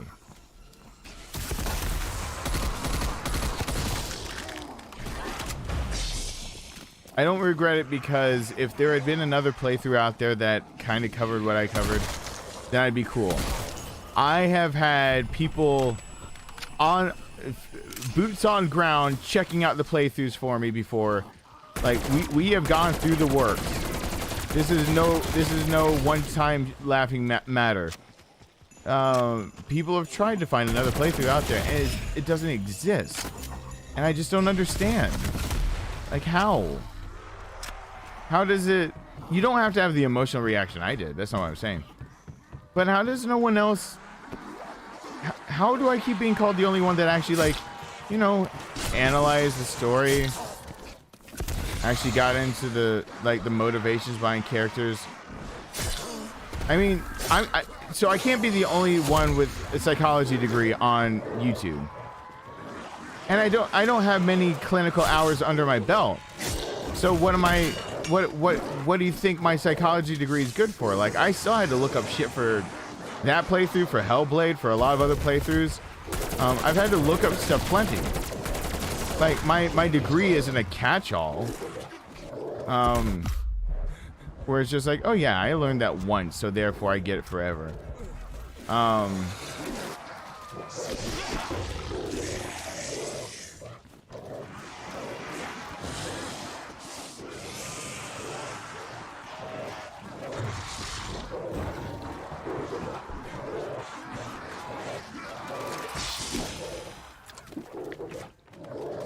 You just defeated Nita. I just saw that over there. And then I got dogs on me. Stop biting my ass.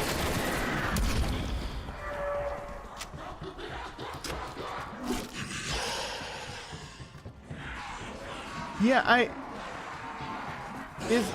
I just glanced over to see the to answer the thing. The silver lining, did the crying help? I had been not the way you'd think. It wasn't like a cathartic type deal. What actually happened with that is I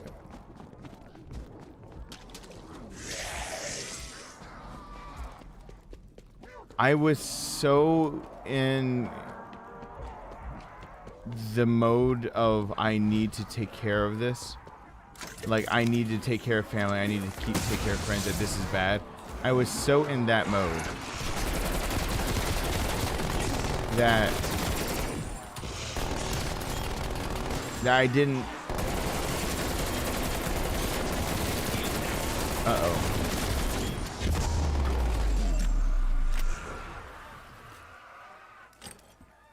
Sentry turret available. There we go. That I didn't cry. Like, it took me a while to even cry that my brother was gone. It took me until my eulogy about it. And you can find that on YouTube. I posted that. I posted even that on YouTube. Talking about my brother. And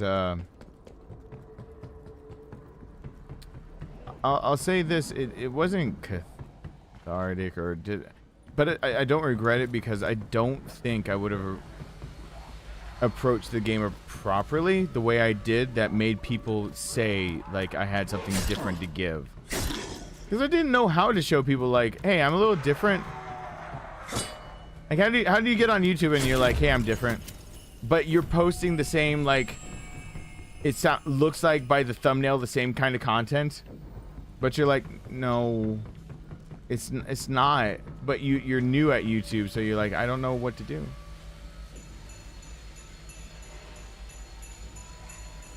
Yes, you know, and you know, chat is so weird. Did I see Pirate Kitty? Hey, Pirate Kitty. By the way, did I see another kitty or a puppy? Did I see a anyway, one of my first playthroughs is still one of the better ones. Soma is the first game I played through front to back. Still one of the better ones that people point to and I point to.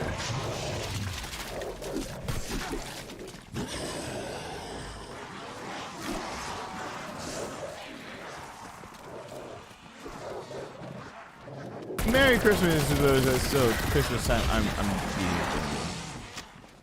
Junior Kitty popped in. Like I said, I'm on very little sleep.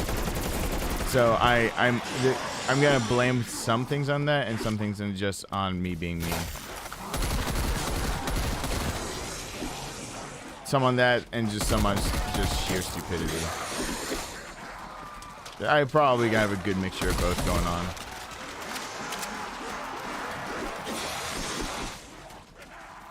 Did I?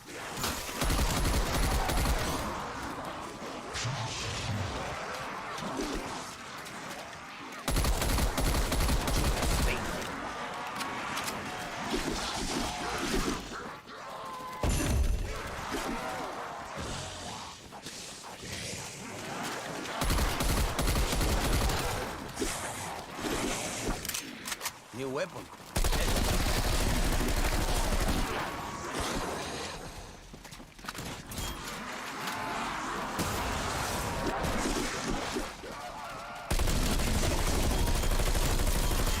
Many birds, one stone.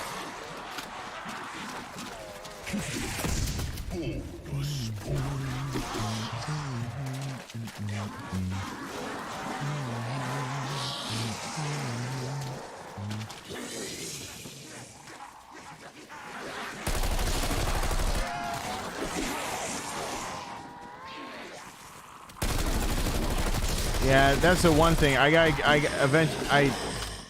New Year's, my business 2021 business plan has to go into full effect.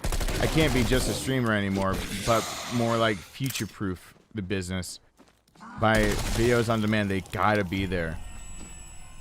In fact, and it's daunting to say this,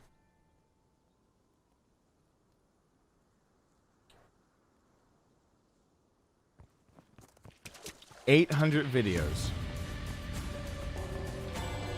Lined out, whether I have to do them in short snippets and record in bursts and everything like that. 800 static videos is what was recommended to me to make. But not all the normal length that you're used to. Only one per day being that normal, really long. It's just... holy shit. Which is about 2 per day. But it does mean that 2 per day. And many times I like taking on...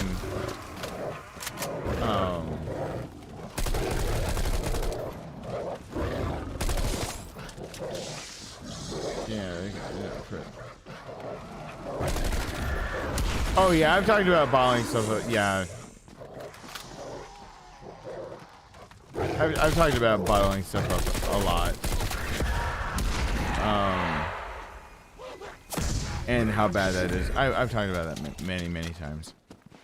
I've talked about that mostly because of it's bad. It's a bad rabbit hole to go down.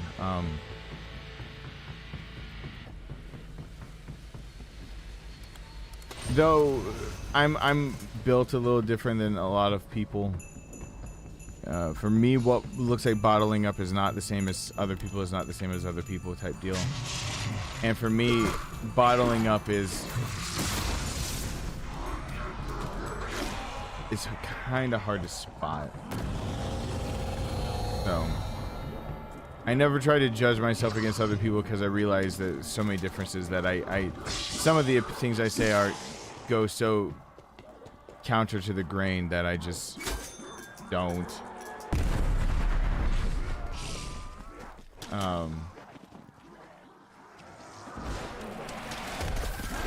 I'm starting to learn restraint.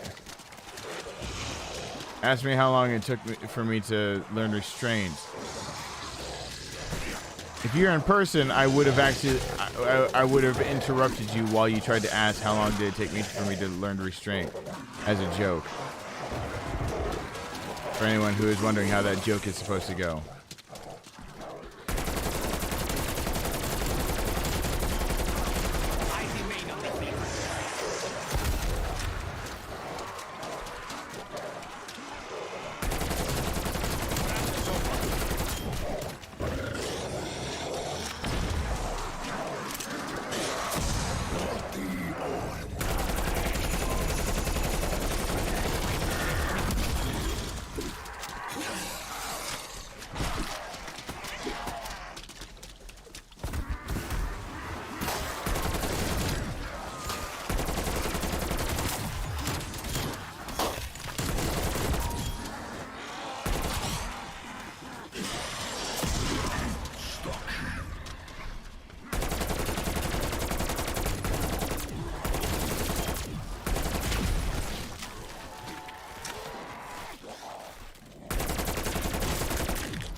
Can I give her a card before? I don't care.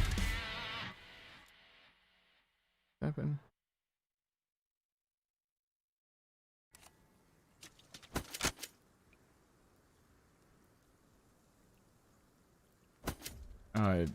Don't say that, Michael. I'm worried about anyone talking about chess right now, because I have no idea what it could be implying or referring to.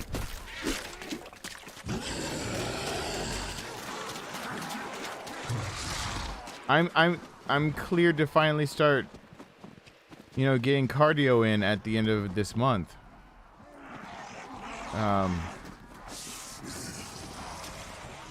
Over basically my chest and lungs type deal. An issue I never thought I'd have.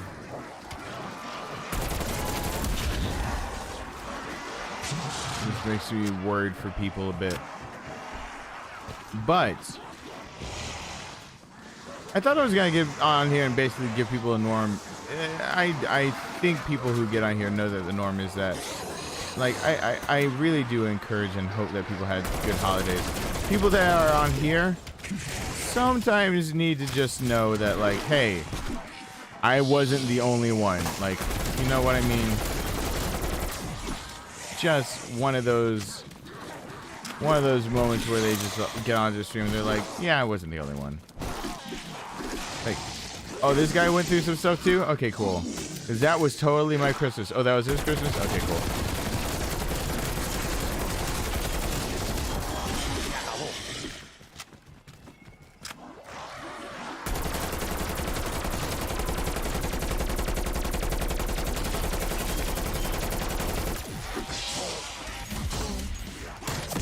Raptor 1 moving out. We'll circle back. All right, I need to put up the street command. I need to put up, ooh, I have a cut on my hand that I didn't realize.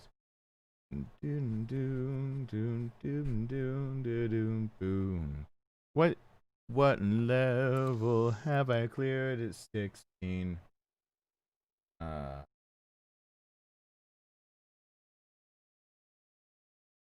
Kid Travis, please come on my stream so you can uncopyright my stuff so I can play some of your songs. I need to get a hold of Kid Travis. Like, I know he's got like 5 times the following I've got. I get it. I know, I get it. But Travis, listen. Every now and then, some of what I say would go really well with the soundtrack of what you're putting down. Hey, so bad guy, what's going on? So I gotta get Kid Travis on the horn. Gotta get Kid Travis on the horn.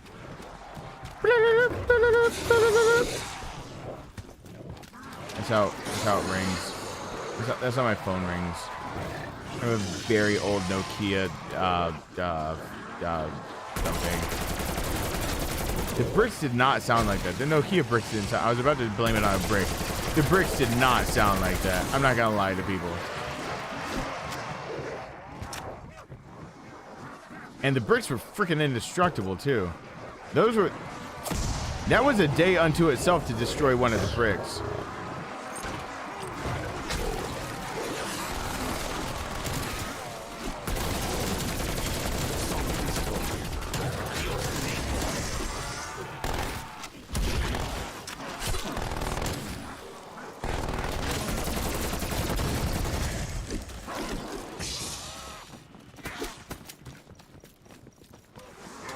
Yeah, oh yeah, he is on the Discord, isn't he? I've talked to him already like that. I need to not be stupid. I gotta...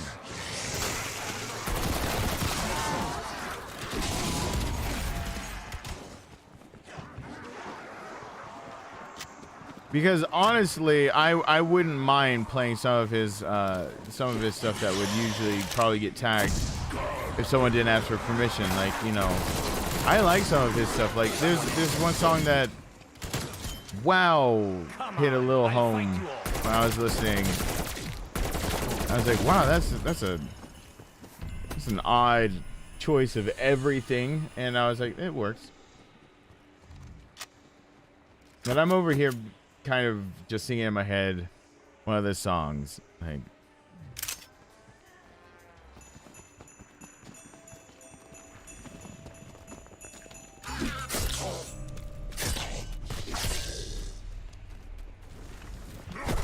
So I went on a discussion of sorts about people who had days that kind of were like that. I wouldn't say it's a rant per se. Does it count as a rant? I don't know. The people can call that.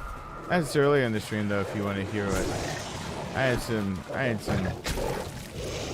to say for people who today might not have been as easy of a day.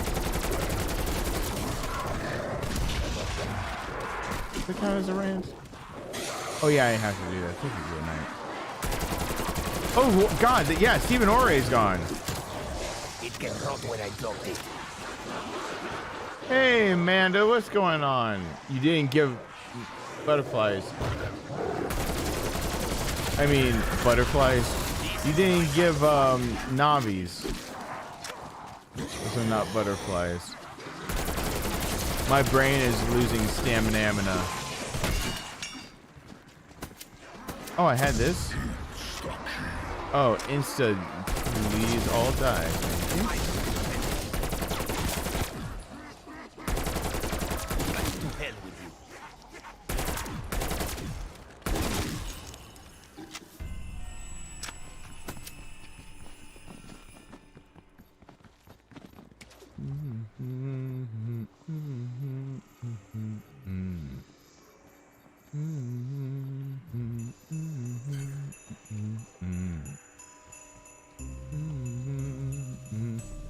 I got something good. I have it over here. My next door neighbor gave like this French toast thing. Stick it in the oven and it's good for the next morning for French toast, and they made it fresh and gave it out to neighbors.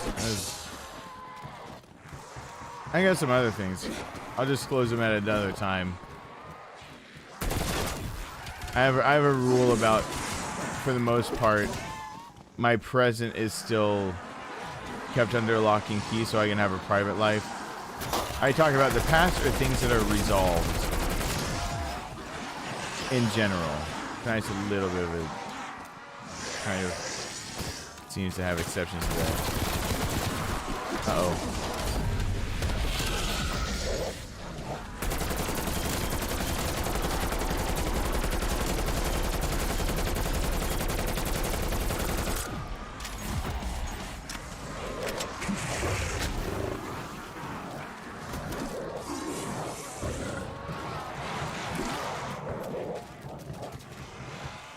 I don't give a shit if you're watching Wonder Woman. Give the daggum emote. I'll say hi and then I'll say hi again when you're finished with the movie. I can say hi twice. I have a mouth that works. Sometimes. 10 kills now. Sometimes I remember.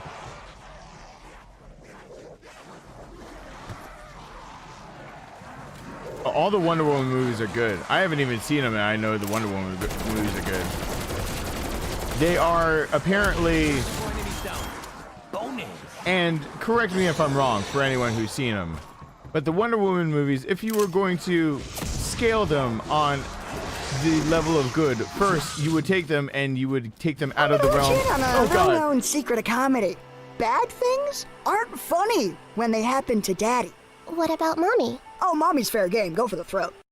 Ground control to Major Tom, Darkness, David Bowie, and Patroni. It was a good Christmas.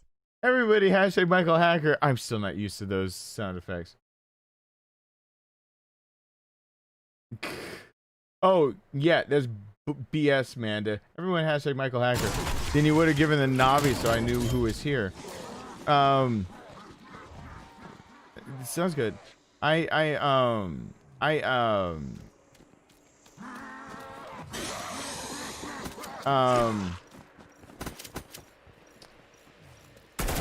was that? Oh gosh. I was thinking something. I just kind of lost it, like in the middle of that. What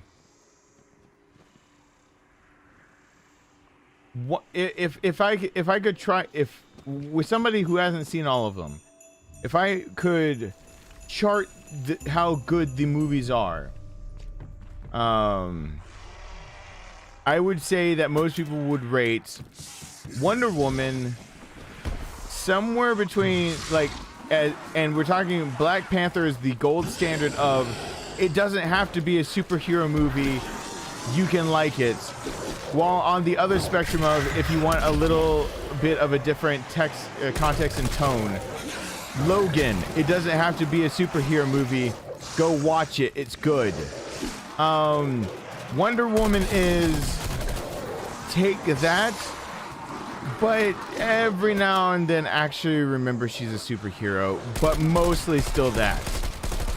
Did I scale Wonder Woman correctly, how good the movies are?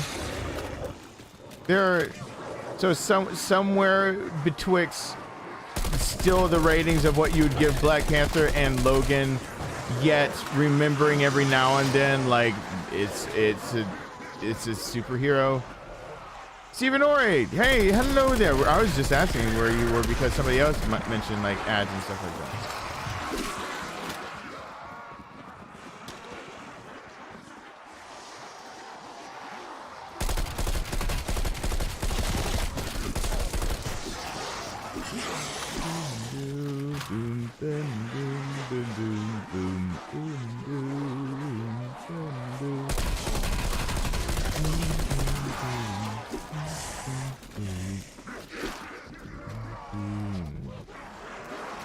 By the way, did I tell you guys that my son rejected somebody else reading Bass of the Ball Game for him, and I have to record it? And his ex, my ex, agreed that like it can go on his Kindle, that he can listen to his dad read him a nighttime book if he needs his dad to do it, and she'll just agree to it. She's not gonna fight it because apparently they tried to find a recording of Bass of the Ball Game and it did not work out. He can't listen to somebody else read it. Apparently he just said, nope, it's not daddy, can't do it. And I was like, all right. Well, it looks like daddy's gonna have to step forward and get it done.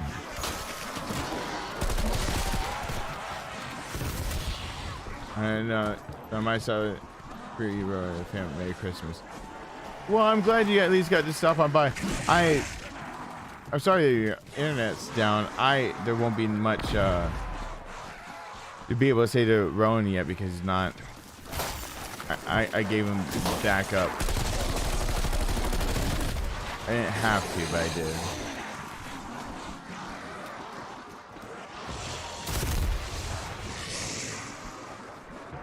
All right, hold on now.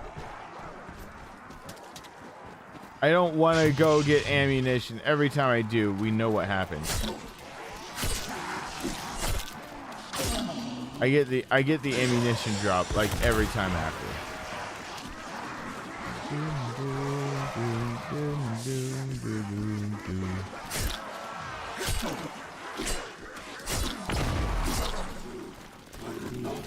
Oh God.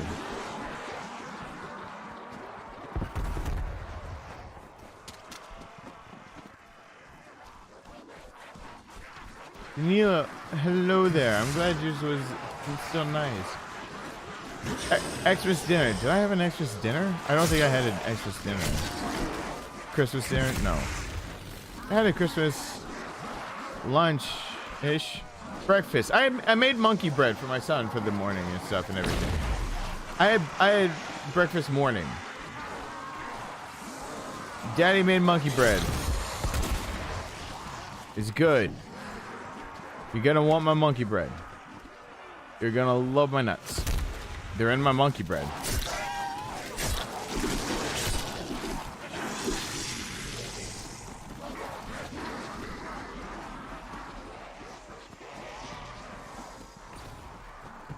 Where's can I snowballs?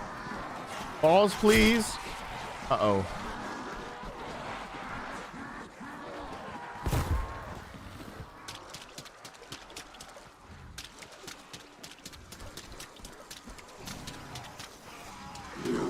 How did he get over here so fast? Balls, please. Balls, please. Balls.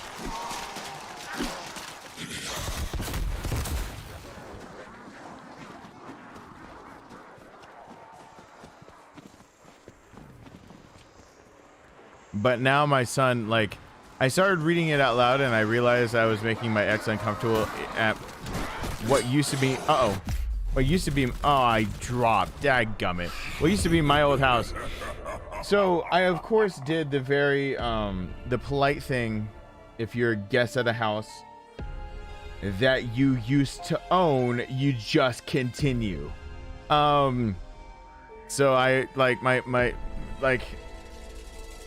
was just talking, like, the subject came back up, and it was like the Christmas tree, and he's unwrapping something at her house. I don't remember how it came back up, and it was just like he couldn't watch it because like he couldn't listen to somebody else read basketball game because he knows dad, he hears dad read basketball game, and I was like, I can't really like blame him because he does listen to me say it, and I'm usually, it's pretty. I have a way of enunciating, like, and bringing in the next phrase.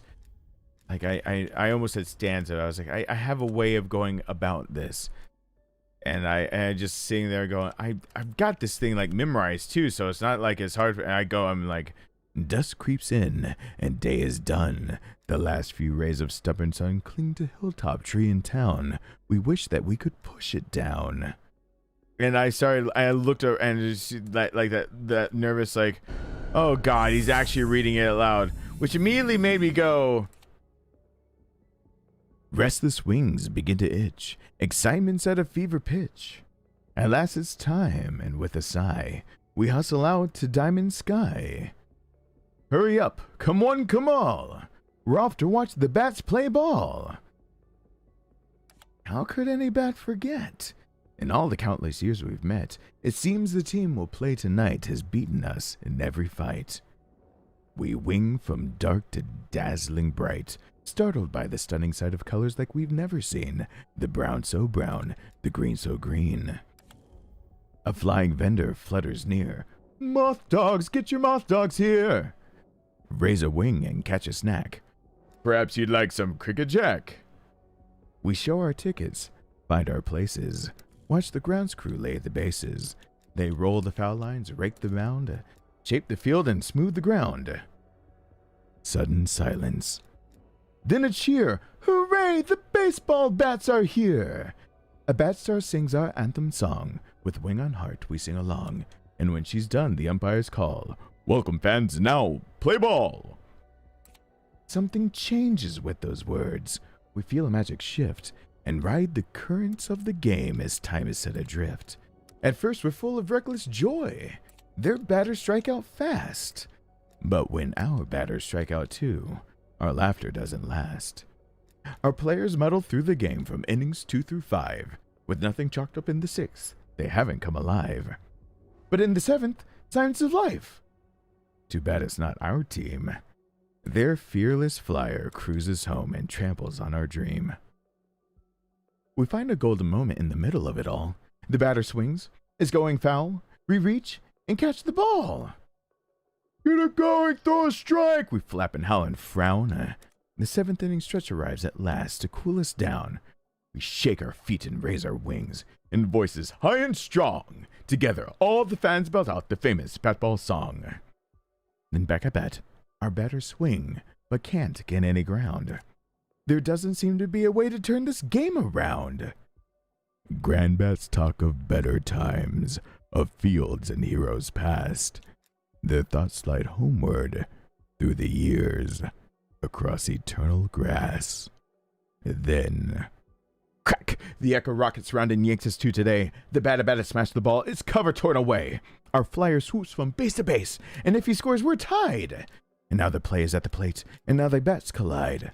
So, was the flyer safe, or did the catcher have the ball? When the dust has settled down, the umpire makes the call. Out! The crowd erupts and hollers, "No, you You've lost your mind. Can't you see that bat was safe? Fire the ump. He's blind. And now the pressure's really on. It's here. Our final out. It's 2 bats down and 1 on first. And fans are full of doubt. He swings, connects, and bloops to left. And there the Flyers go. The fielder dives to stop the ball and gets back up to throw. The play's a second. There it goes. It hits that pesky pole. It ricochets to center field and, bouncing, finds a hole. Our Flyers streak around the field. The crowd lets out a roar. The throw to home is not in time, and both our Flyers score. That's it. We won. Can you believe? Now nothing can erase the thrill that thunders in our hearts, the grin on every face. But in the east, the sky's aflame. We feel ejected from the game. Still astonished that we won, we speed to beat the rising sun.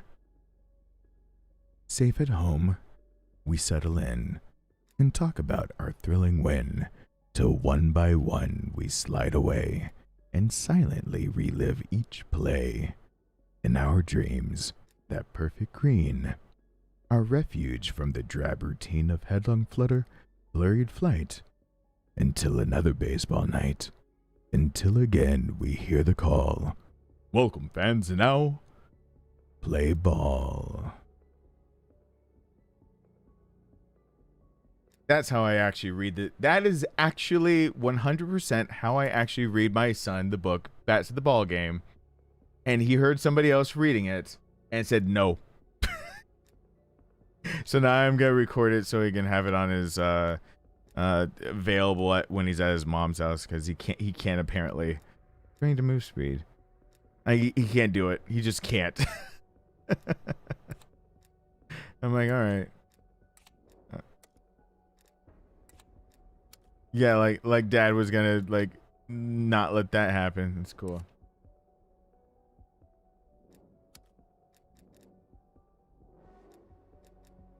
Let's do this. All right. Appearance camo, cool. Reticles. Oh. Ooh, I got a new. Wait, I already chatted this. Can't take that back.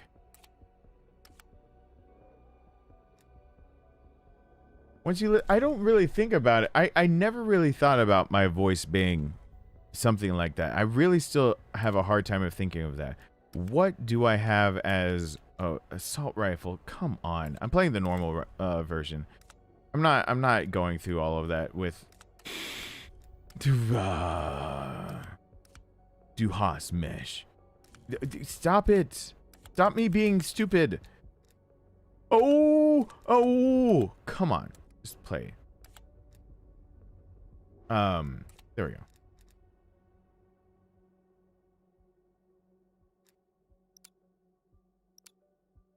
Well, I'm still, I gotta put together stuff for a few different voiceover stuff things. Now, for that book in particular, of course I could read that all day, every day, twice on Sunday, because I know that book. I know a few of the books. I wish I could find for you guys and just start reading the book called Go the Fuck to Sleep. Arriving at Alpha Site. Because I have a copy of it and I don't remember where it is. But while we're talking like about things like this, and there's no timer, so there's no like pressure.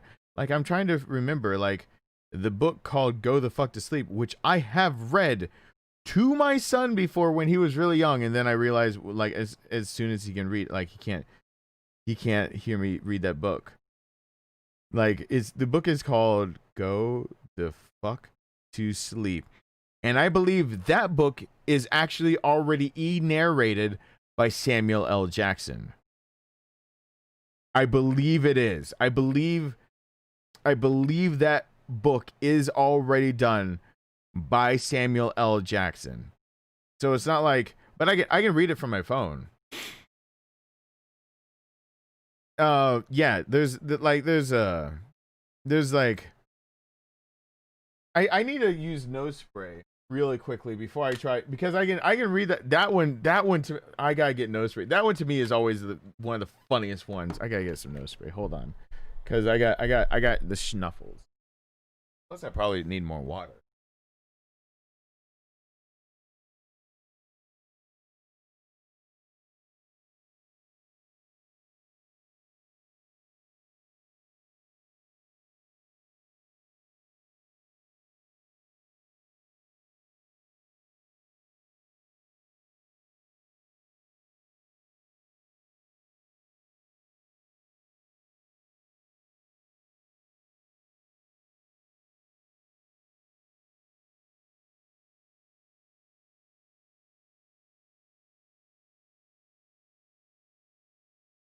This is more of a I'm being with you guys type stream instead of it being strictly gameplay.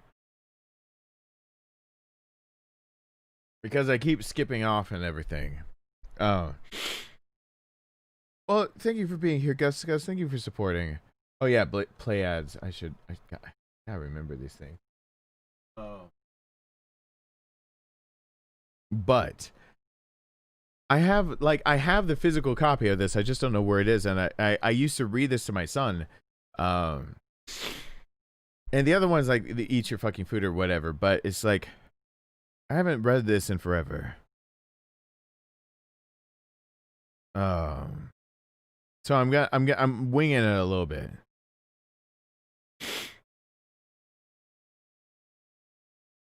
So if anyone hasn't heard this book, it is a parent's version of what you wish you could read to your child. If you are a parent, you have desperately wanted to read this to your child if you've ever heard this. Good night, Jeffrey. Thank you for being here. Let me see if I can start the tone off correctly so you can understand why I started reading this book. And as soon as my son could understand a single word, I was like, nope, that was for daddy. That was daddy's book. And then my friend got me the sequel to it, and I was like, damn it, I gotta read that at least once. But it's like, the cats nestle close to their kittens. The lambs have laid down with the sheep. You're cozy and warm in your bed, my dear. Please go the fuck to sleep. Oh, gosh.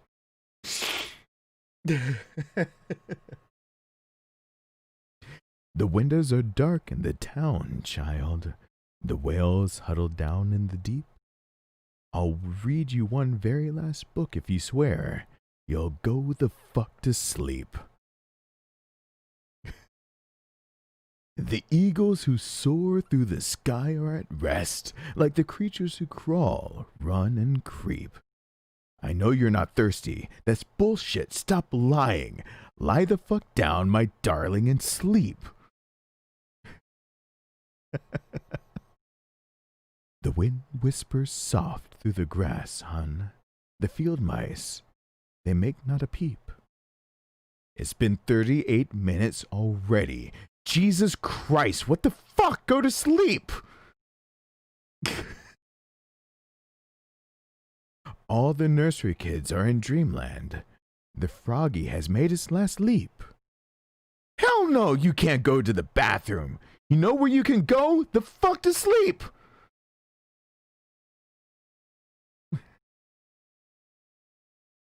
I didn't read it so aggressively to my child. The owls fly forth from the treetops, through the air, they soar and they sweep. A hot crimson rage fills my heart, love. Come on, shut the fuck up and sleep. The cubs and the lions are snoring, wrapped up in a big snuggly heap. How come you can do all this other great shit, but you can't lie the fuck down to sleep?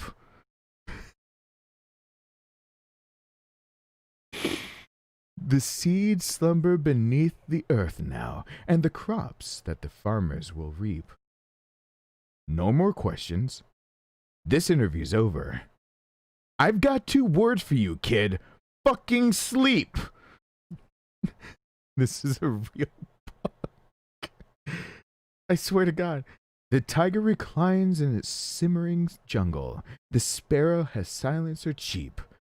Fuck your stuffed bear. I'm not getting you shit. Close your eyes. Cut the crap. Sleep.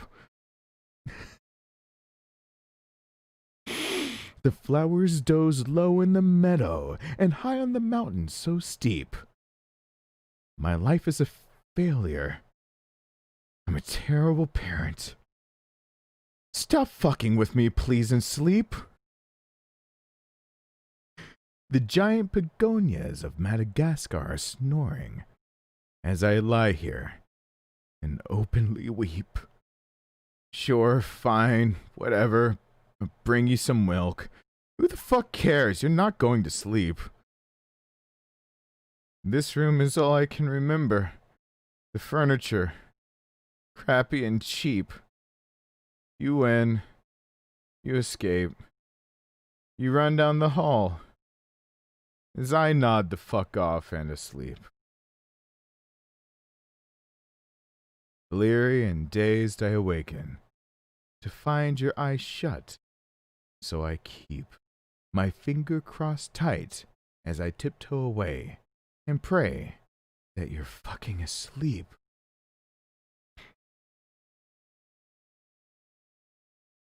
We're finally watching our movie. The popcorn's in the microwave. Beep. Oh shit, god damn it, you gotta be kidding! Come on, go the fuck back to sleep! The end. That is...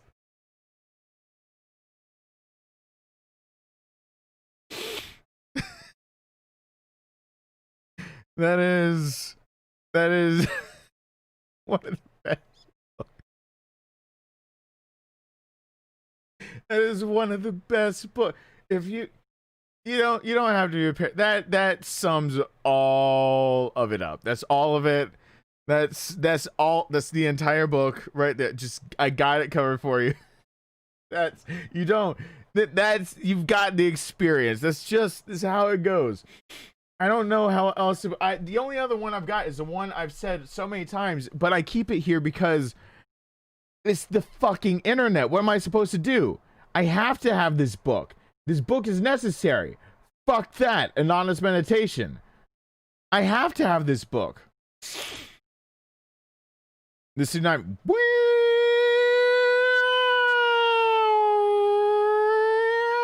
Oh, is that the right? Is that the tsunami siren for Manda? Yeah, I got fucked that anonymous meditation. I always love doing this one too. It's Christmas. People need anonymous meditation. Now it's not Christmas for Central. Now we've only got Mountain and we've got Eastern. So I guess I can just come on over here and read that honest meditation. I'm not holding the pictures. I'm just gonna read with you guys for a second. I'm just gonna put it on this screen and then I'm gonna go back to the game. I'm just gonna go over to this screen and be right over here. Just in case you guys needed a meditation after today. It's been a hard day. I understand. It's been a hard day's night. I've been working like a dog. I should be sleeping like a log. Okay. And here we go. For those who have heard it, I apologize, but this is word for word. This book is a physical act of mindfulness. By reading these words and turning these pages, you will make your way to a more peaceful you. If I stumble on words, I don't care. Let's try it now.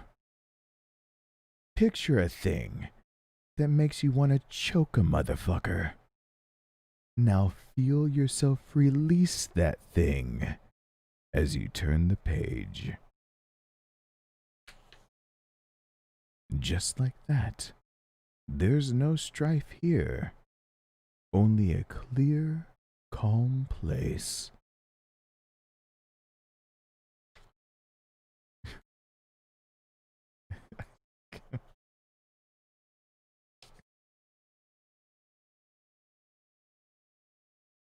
Turn another page and feel the horseshit of the external world fade from your awareness. Let this meditation help you find peace with the challenges that surround you, because they are fucking everywhere. Called a MILF, Chad. Am I right? Oh my god, the book says am I right? The next line is am I right, but it's to the last page that says am I right, to like the horse shit thing. Damn it, that fit too well. Here, you cannot be ensnared by anyone's dumbassery, not even your own. If you find your mind wandering to other thoughts, don't let it concern you. Just acknowledge that all that shit is fucking bullshit. Allow yourself to be lifted by the very best parts of you, leaving all the flightless shitbirds behind, where they fucking belong. This is a new place in your life, clean and clear, free of calamity created by every last ranch hand at the fuck-up farm. Those bitches can't get under your skin. They can't even. Now take a deep breath in. Now breathe out. And just feel the fucking nonsense float away. Breathe in strength. Breathe out bullshit. If your thoughts drift to the three-ring shit show of your life, bring your attention back to your breathing. And with each breath, feel your body saying, fuck that. Your thoughts become lighter, and all of the soul-eating cocksuckers just fall away into nothing.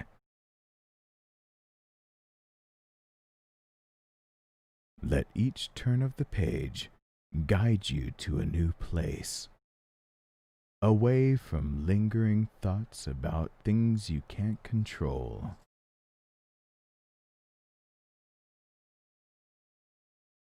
Away from the soft whisper of doubt and concern.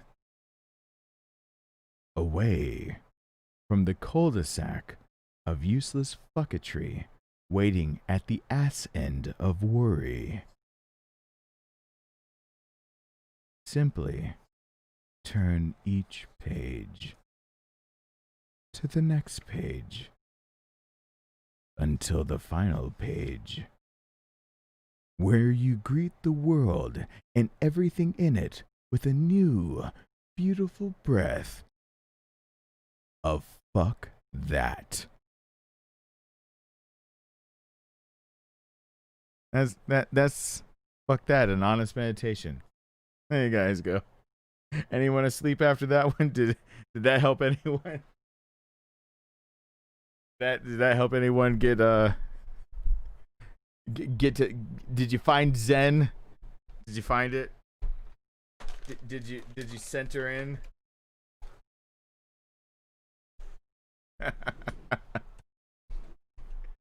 Oh God.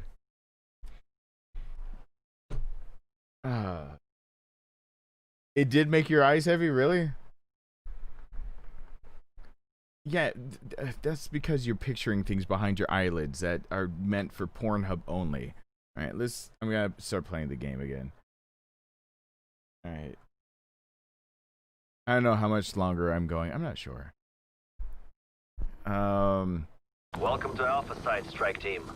Let's get to work.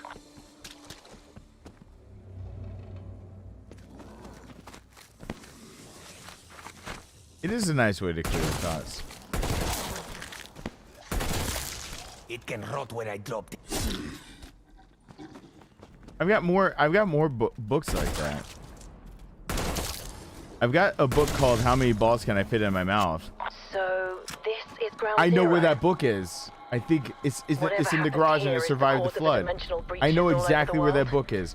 Did this just turn into me undead. reading books? That's correct, Dr. Gray. Should I go get the Let's get the books team inside. book of how many balls can I fit, or how many balls can I hold, or something like?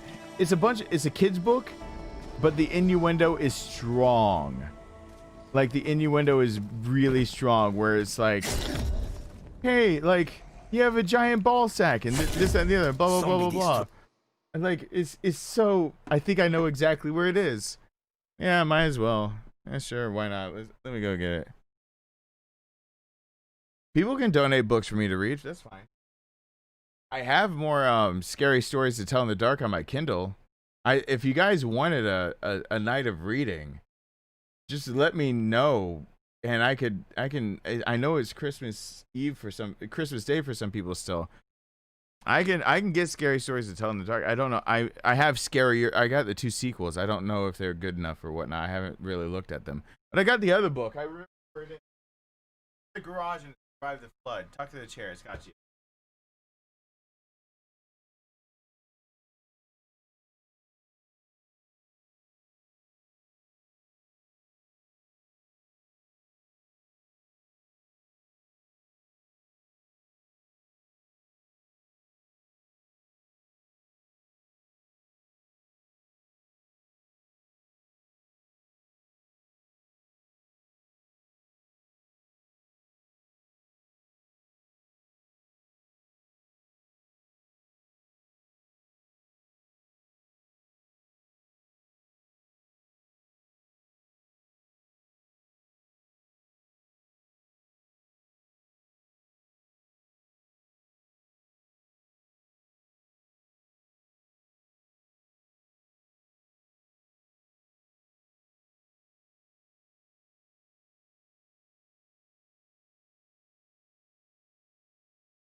Right. I think this might have officially turned to sleep time.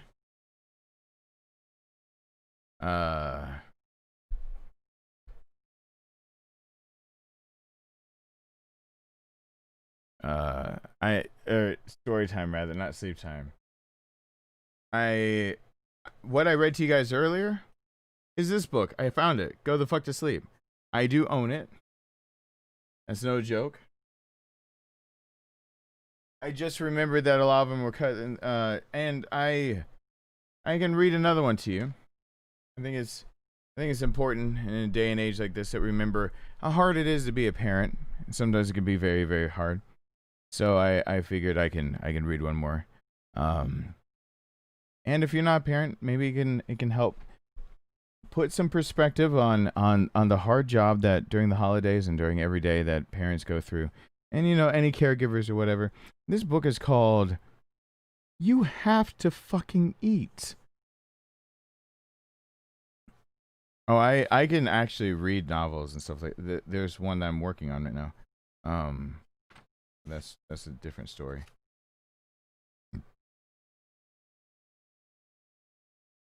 It's got pictures like this, which are great, all grumpy. The sunrise is golden and lovely. The birds chirp and twitter and tweet.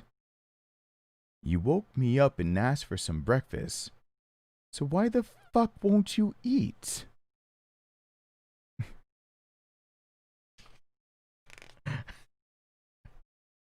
The bunnies are munching on carrots. The lambs nibble grasses and bleat. I know you're too hungry to reason with, but you have to fucking eat.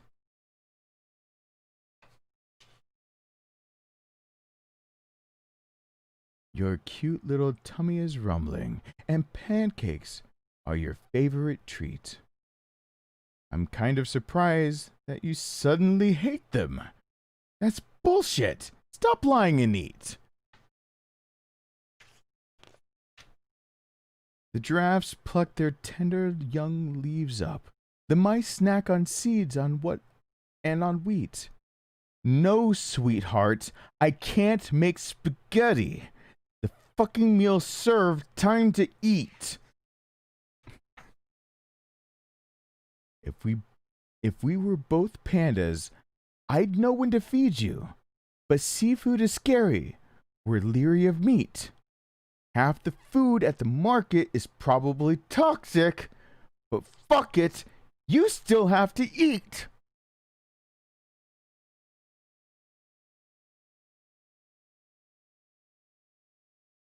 You're not finished, and no, you can't go to school in pajamas and hats and bare feet.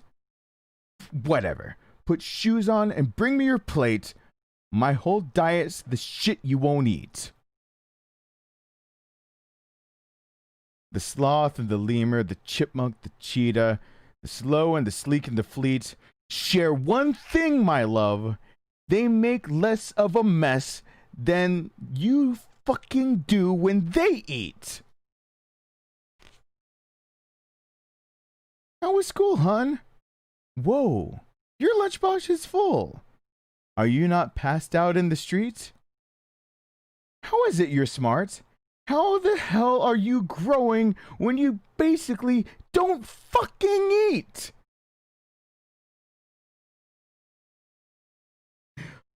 Oh my god, this is parenting, yeah. You know who loves dinner? The duck-billed platypus. But I know I'm not facing defeat.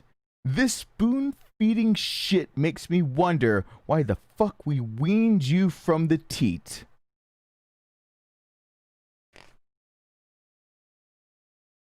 I hope you know it's super special to go to a restaurant.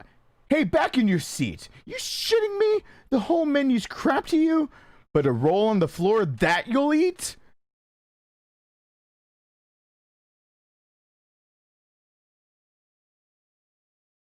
Yum, this looks good.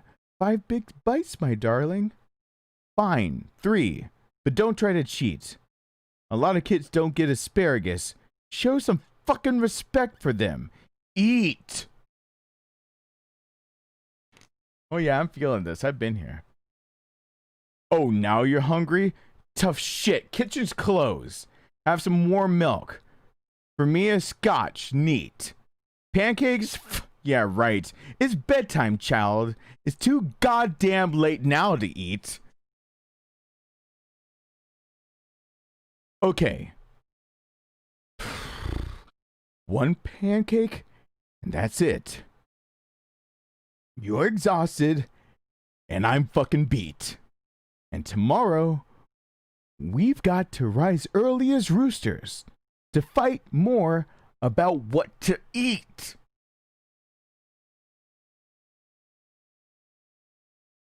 I'm pretty sure that you're malnourished and scurvied. My failure's complete. But on the bright side, maybe this is the night you'll go to fucking sleep.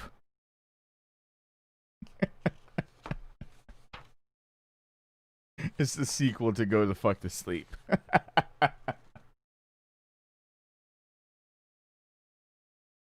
Oh. Yeah. Yeah, there's that one. Oh. Yeah, there's that.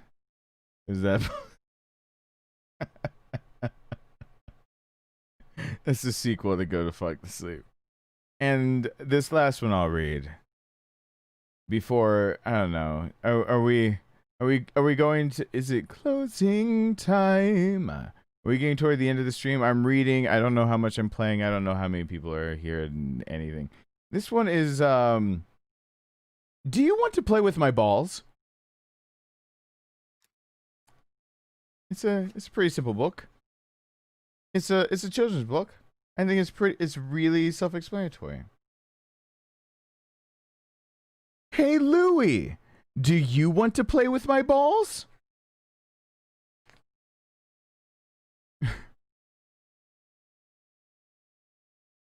Sure, Chuck. I can hold your ball sack so it won't drag on the ground.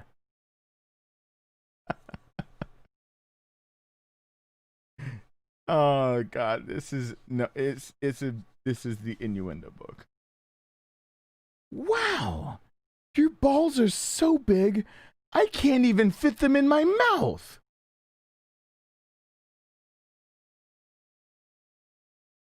My mom's always yelling, Louie, get those balls out of your mouth before you choke.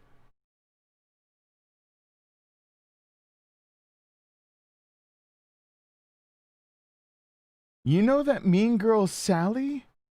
She squeezed my balls so hard they looked funny.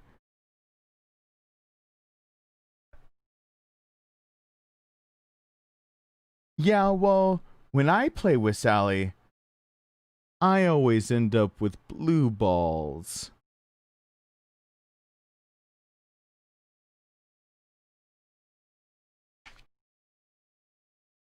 Billy Johnson made Sally cry last week. Now that kid's got some balls.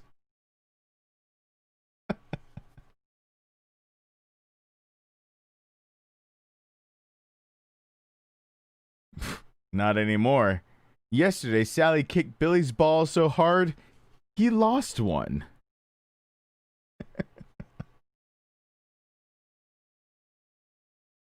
Look, Louie! Your dog is licking my balls!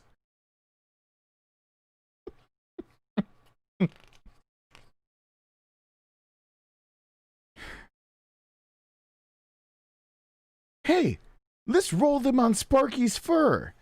Girls hate hairy balls.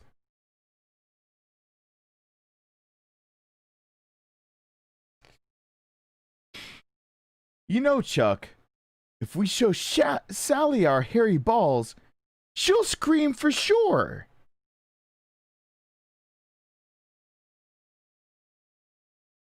Oh, God. Yeah, but I don't know. I kind of like Sally. I wish you would just play nice with my balls.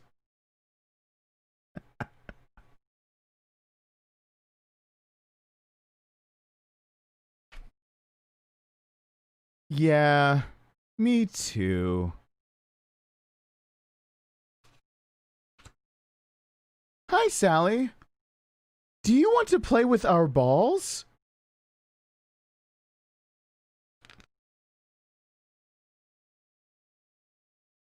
Sure, but only if I can play with both of your balls at the same time.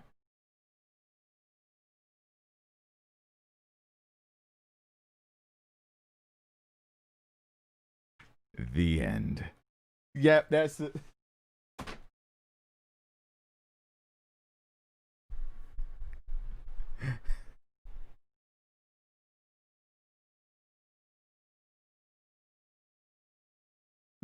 This is what you... How do you keep sanity as a dad and still need to read a bedtime story and they don't want to hear the rest of the shit you've got? You pull out a book called Do You Want to Play With My Balls?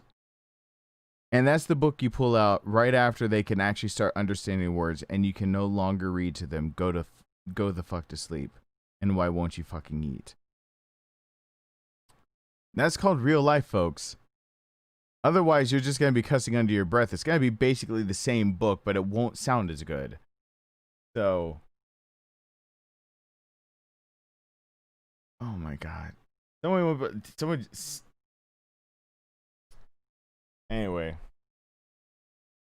I was trying to pull it. By the way, I'm going back to the game for a few. I guess I'm really tired. I'm hoping that anyone that stopped by got whatever they needed out of this stream, whether it's just a little bit of company or a smile or whatever. I looked on my phone earlier because I thought I had someone mentioned the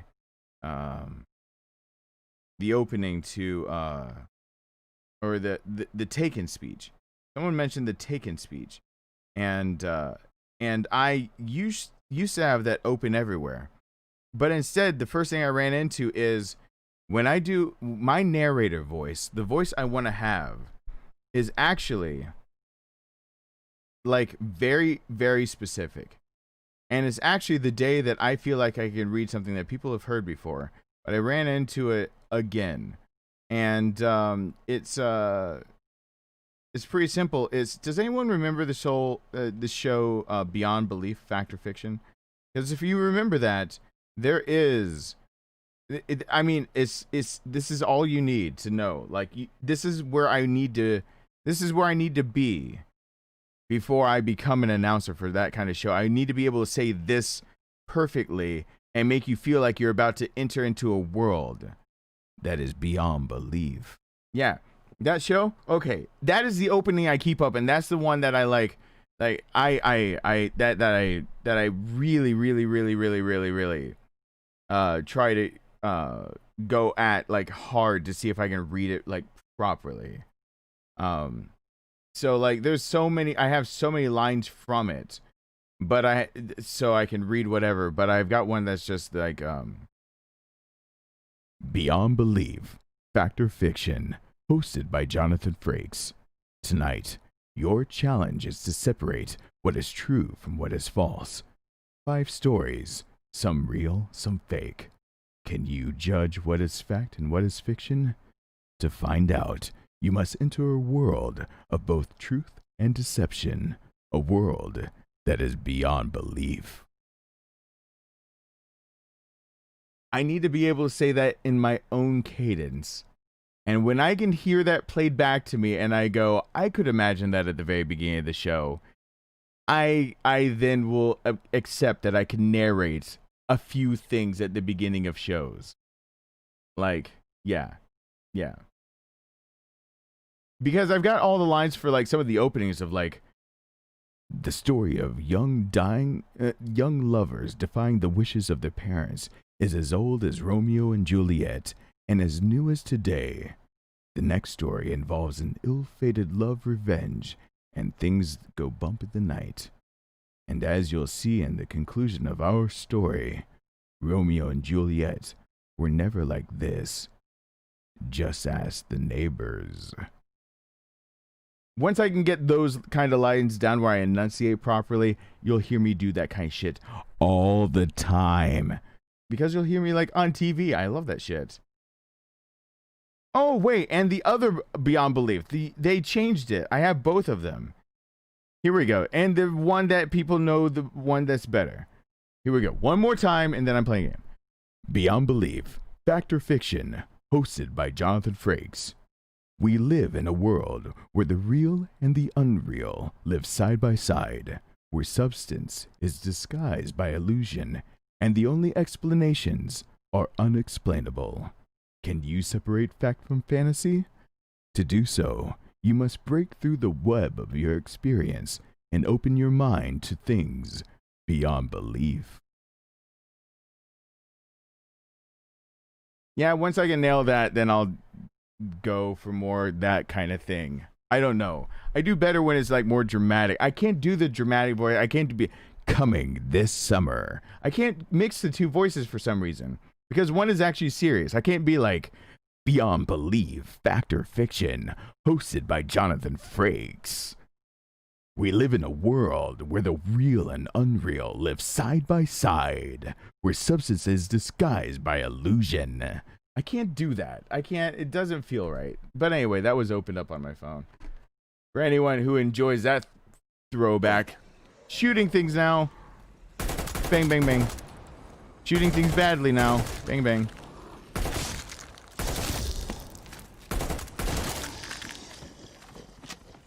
I used to watch that show. I used to watch it with my mom and my brother, and I watched it with other people, and we would take tallies of like which one's right, which one's wrong. And I loved it when the tally was, instead of being like 3 right, 2 wrong, or 3 wrong, 2 right, when it was like 4-1, or the one episode I remember where they were all true, I believe, no false. And I was like, fuck yeah.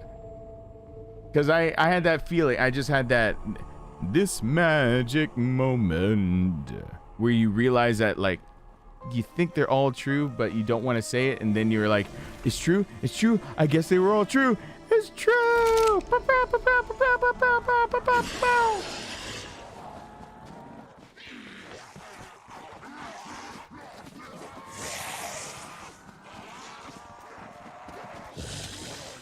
I wonder if in all this reading, somebody let me know if there's a special weather advisory near Manda's area, because I don't know if she's fallen asleep while I've been reading all this stuff, or if I like need to buy like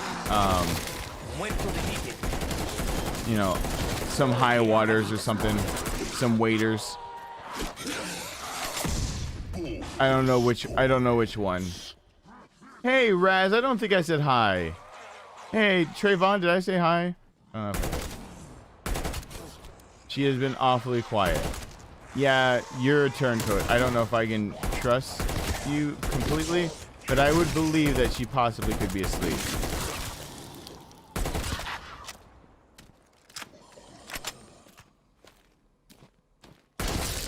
I know how to get her attention. I did say hi. I'm glad I did.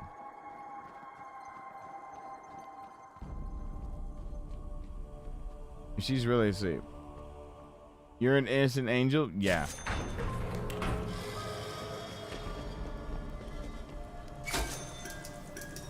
Innocent angel. Hey, is that red on your coat? From what? The fabric or the blood from when you stabbed me in the back?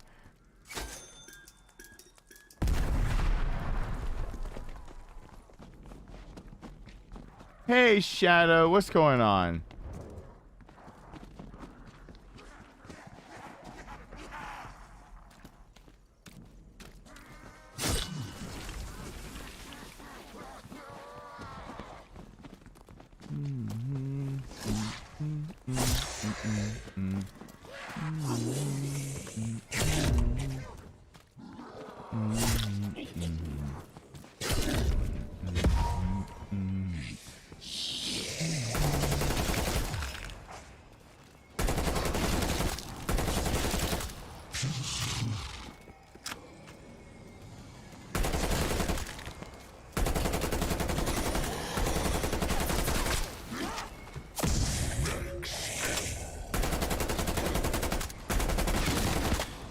Shoot right above his head. You want to make sure he's properly scared of dying a second time.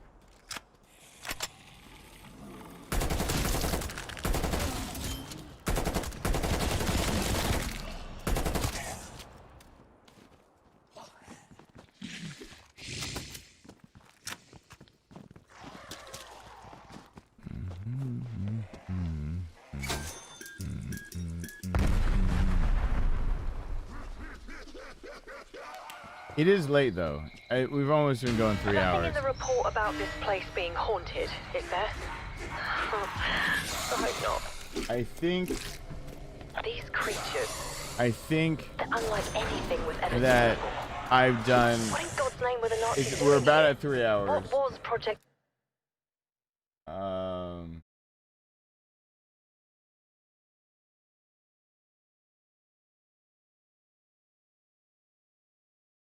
Yeah, we're about at 3 hours, and if I had a bark, we wouldn't have hit 3 hours yet.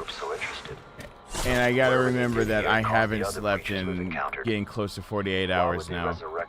So I should listen to my body and my CPA at this point. So this probably will be my last attempt, because I just wanted to be here for you guys that might have wanted something like this on Christmas Day. But there's only so much of myself I can give. I'm sorry I can't give more. I'll be back on tomorrow like normal. I'll be back on tomorrow. And thank you for you guys that supported tonight when there's like, when it's not like usual and it's no bar. And it's Christmas. It's still Christmas in some places, but I'm hoping the people that needed it got it. You know, so I'm hoping the people that needed some semblance of normalcy and stuff.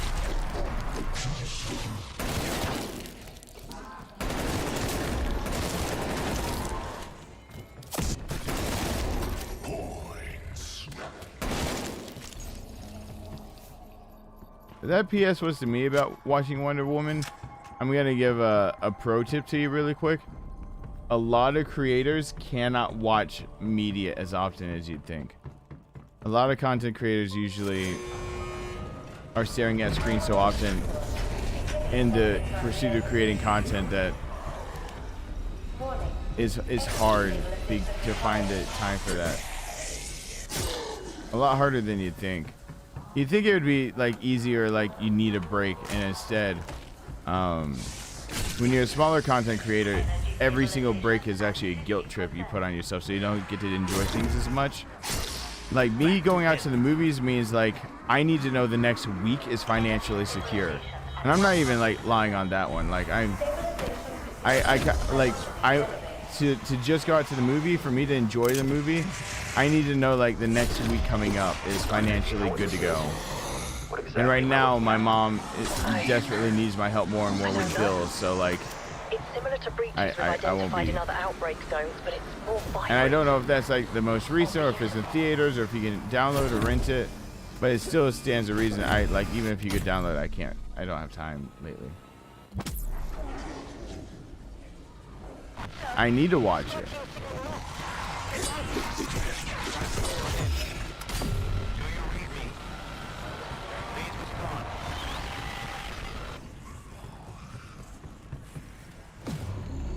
I'm gonna go to sleep.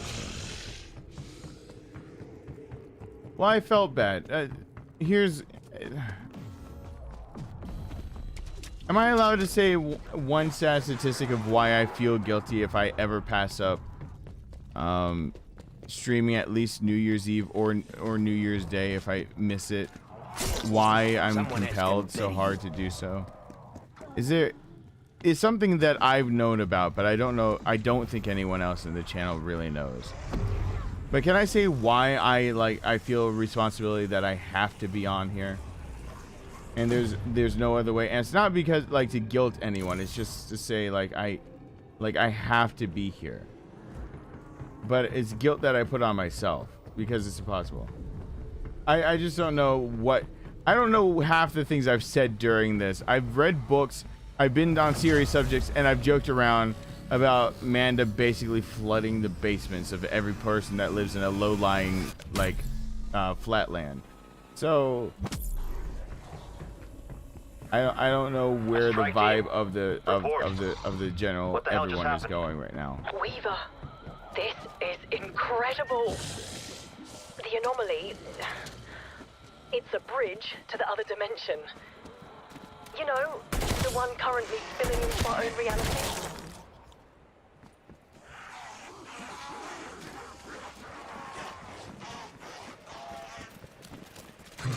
Yeah, a lot of people were wishing I would be on because, you know, to take some extra time. But there is one serious reason of why I didn't just put up a message of it's just like, I'll see you guys tomorrow. There's one that's serious.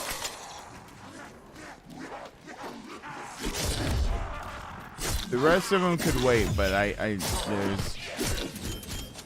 Keep coming.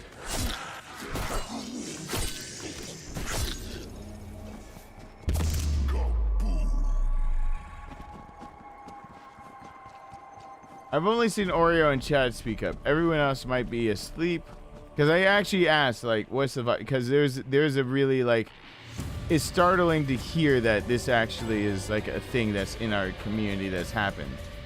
So I just wanted to know, like, if you guys wanted to know the real reason why, like, I feel like I have an obligation, why sometimes I get pissed off at bigger YouTubers who don't communicate more, because I feel like they have a better influence to be able to do more than I can do. And so, like, I feel helpless in this situation when I feel like maybe a bigger YouTuber could actually do more.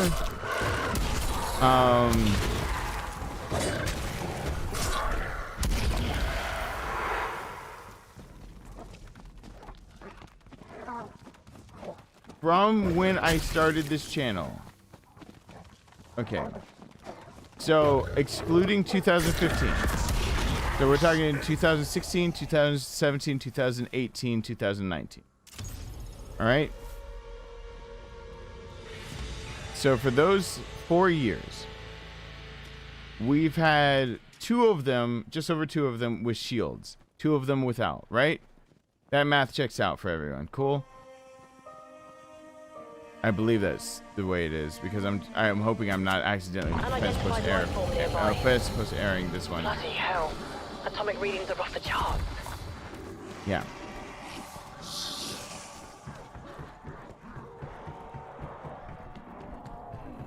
Let me go back and actually make sure that I'm not stepping over my own words because I made a mistake. And I made a mistake a few too many times. Enough times that oh god, that's my own thing. Enough times that I can't excuse myself. Let's see. And I don't think I can do it just by oh god. Oh god. Oh, okay. Just shoot me now. Okay, last year is ineligible because of copyright claims. So last year I streamed Silent Hill Homecoming. And I did that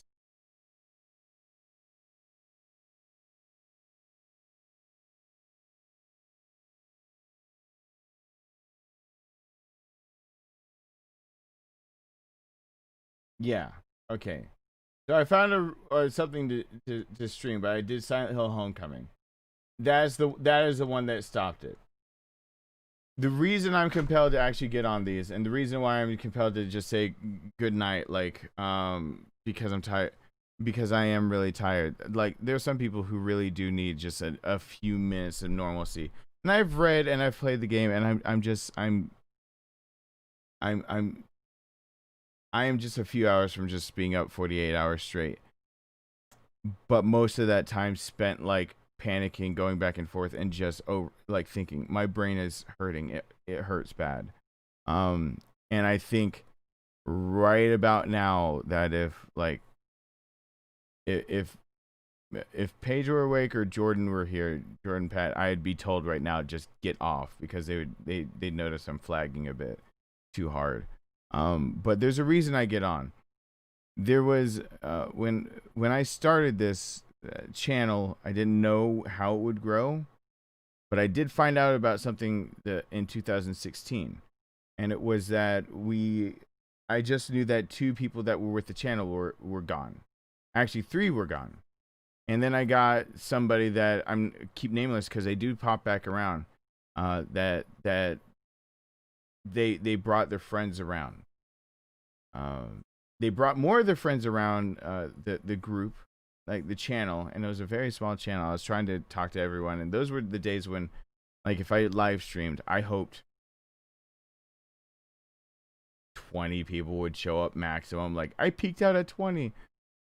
What I found out later was that Christmas, that Christmas Eve or Christmas, I didn't stream one of those, or both, I don't believe, and I didn't post a video, and I posted the video late, and we lost 2 people that were subscribed to the channel.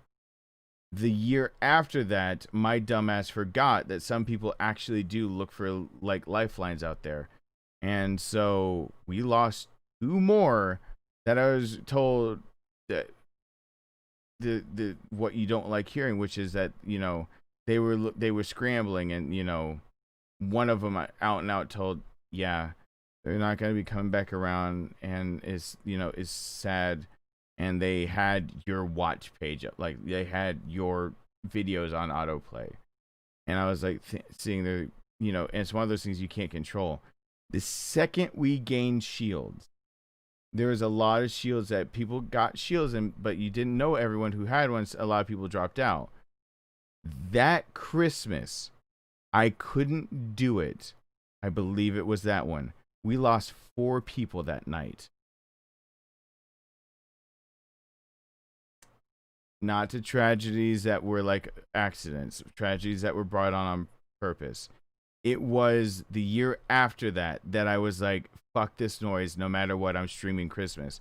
That I streamed Christmas and I did Homecoming, and I only heard of one story of someone getting back and saying, like, you know, losing a community member. So I have a hard time not streaming on at least Christmas, which is my last way of saying that, like, even as tired as I am and giving in early to the fact that I am exhausted and I have to sleep, that, like, yes, I do mean like dying. When I talk about family, yes, I mean as in I mean they took their lives. Yes.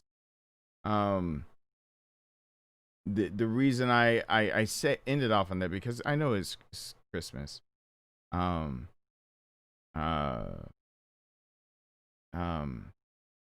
reason I say that is because for some people Christmas is just hard, and I say that to just say that, you know, I'm on here. I'm on here because if you're one of those people this year that, like, this was your sense of normalcy, I do keep up with that. That is something that I don't let go, and I don't forget that kind of stuff.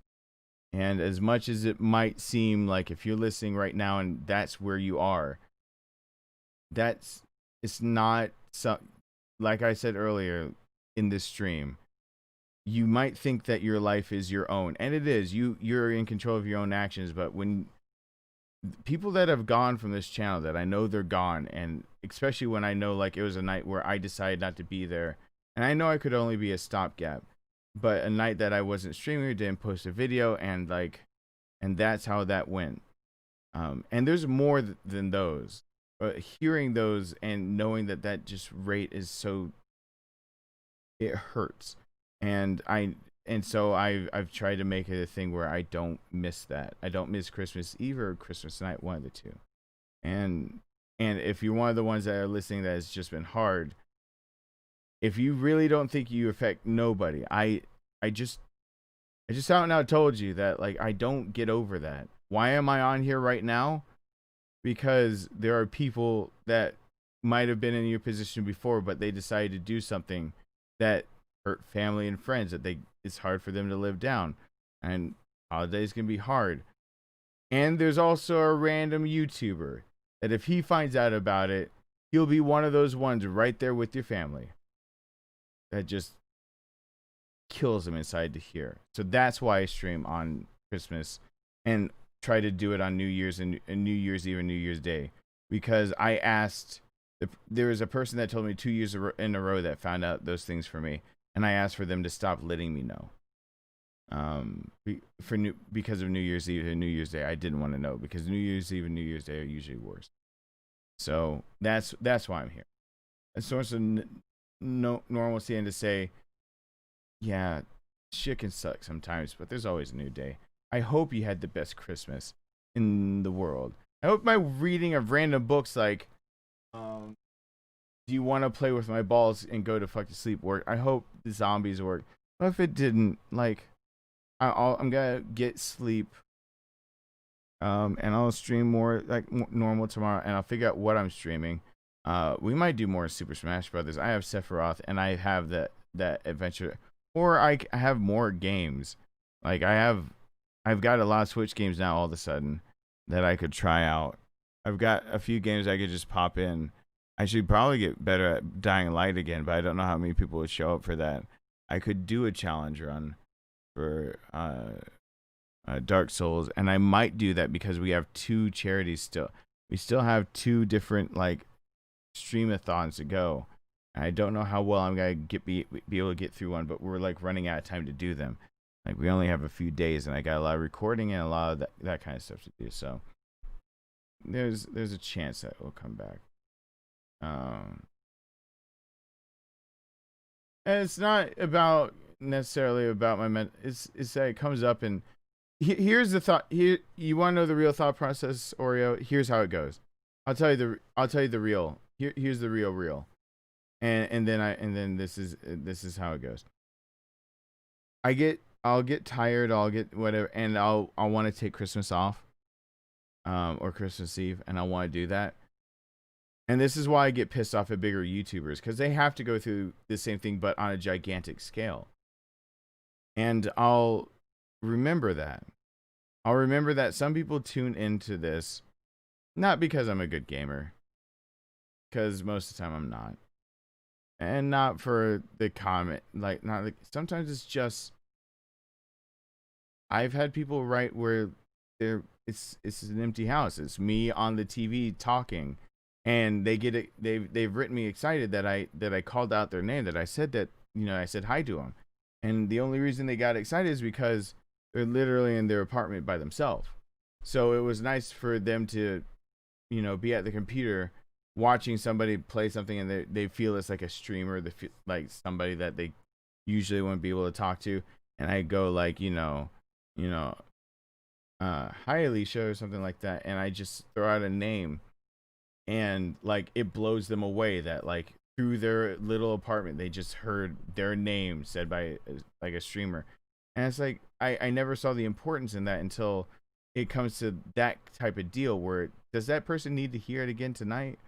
Like, I want to go to bed and all these things, and I'm just like, but if I've got the energy in me, I think I can sit in a chair for a few hours and just make sure that if I could at all persuade one person to just be like, hey, give tomorrow a chance, then it's worth it. That's kind of how I think about it. It's not that I carry it on my shoulders all the time. It's just that it's this irking. Like, I get tired, like I am now, where I'm almost 48 hours in of not sleeping, and I'm just really kind of starting to slog. And it's like, yes, I could go crawl in bed, but when I wake up, I don't want to get that message. I don't want to get the message again that like somebody else is gone, and we've lost community members this year. And once again today, since I did the final touches of cleaning up of everything, of putting things in different places,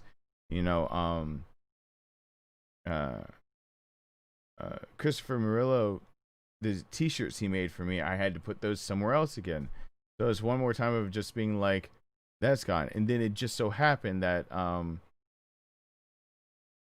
like Raymond came up right after that.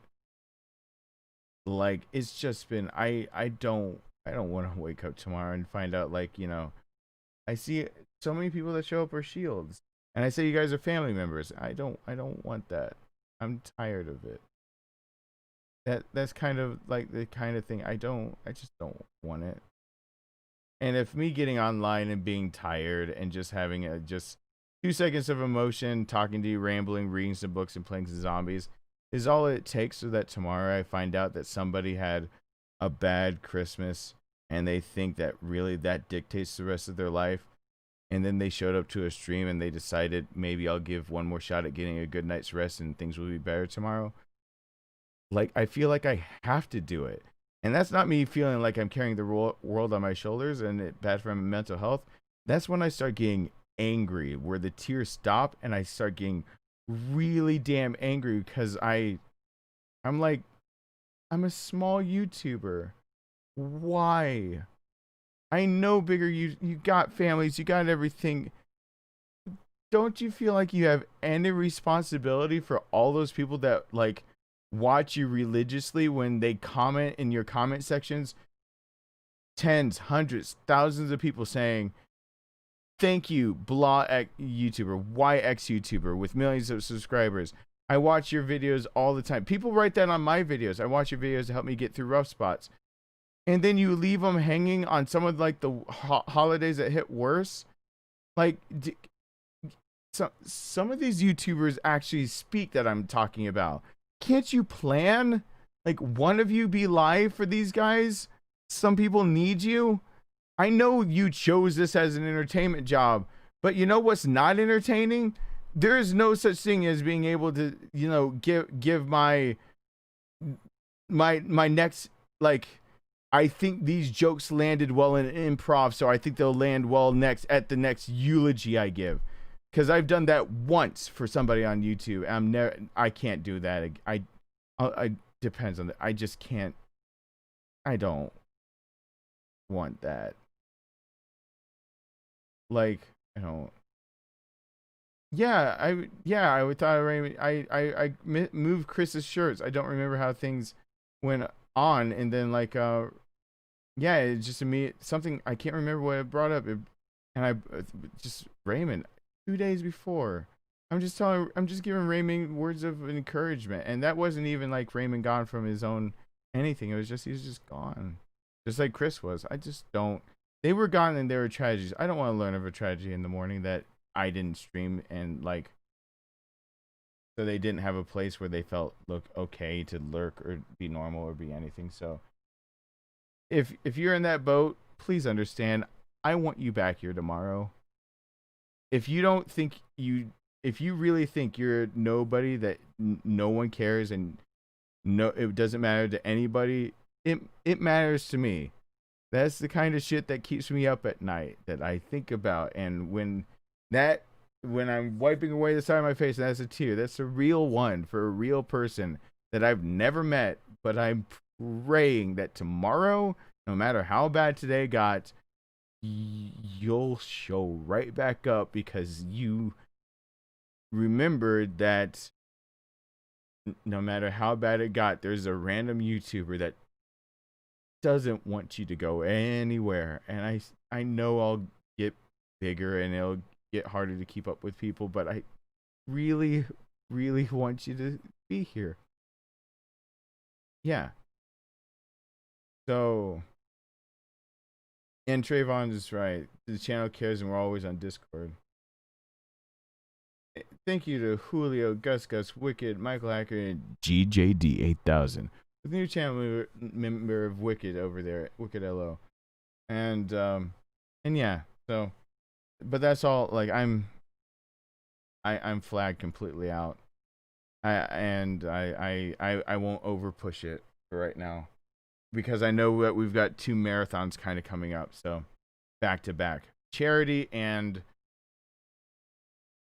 oh my God, taxes, but charity first. So thank you guys so much for being. See, taxes suck. Thank you guys so much for being here. Hope you guys enjoyed. Hope to see you guys back here for the next one, which is tomorrow on the 26th. If you're in the Eastern time zone of the US, hope to see you back here for that one. Starting more likely earlier than usual, closer to 6 or 7. See you here for that one. Good night, Merry Christmas, and goodbye.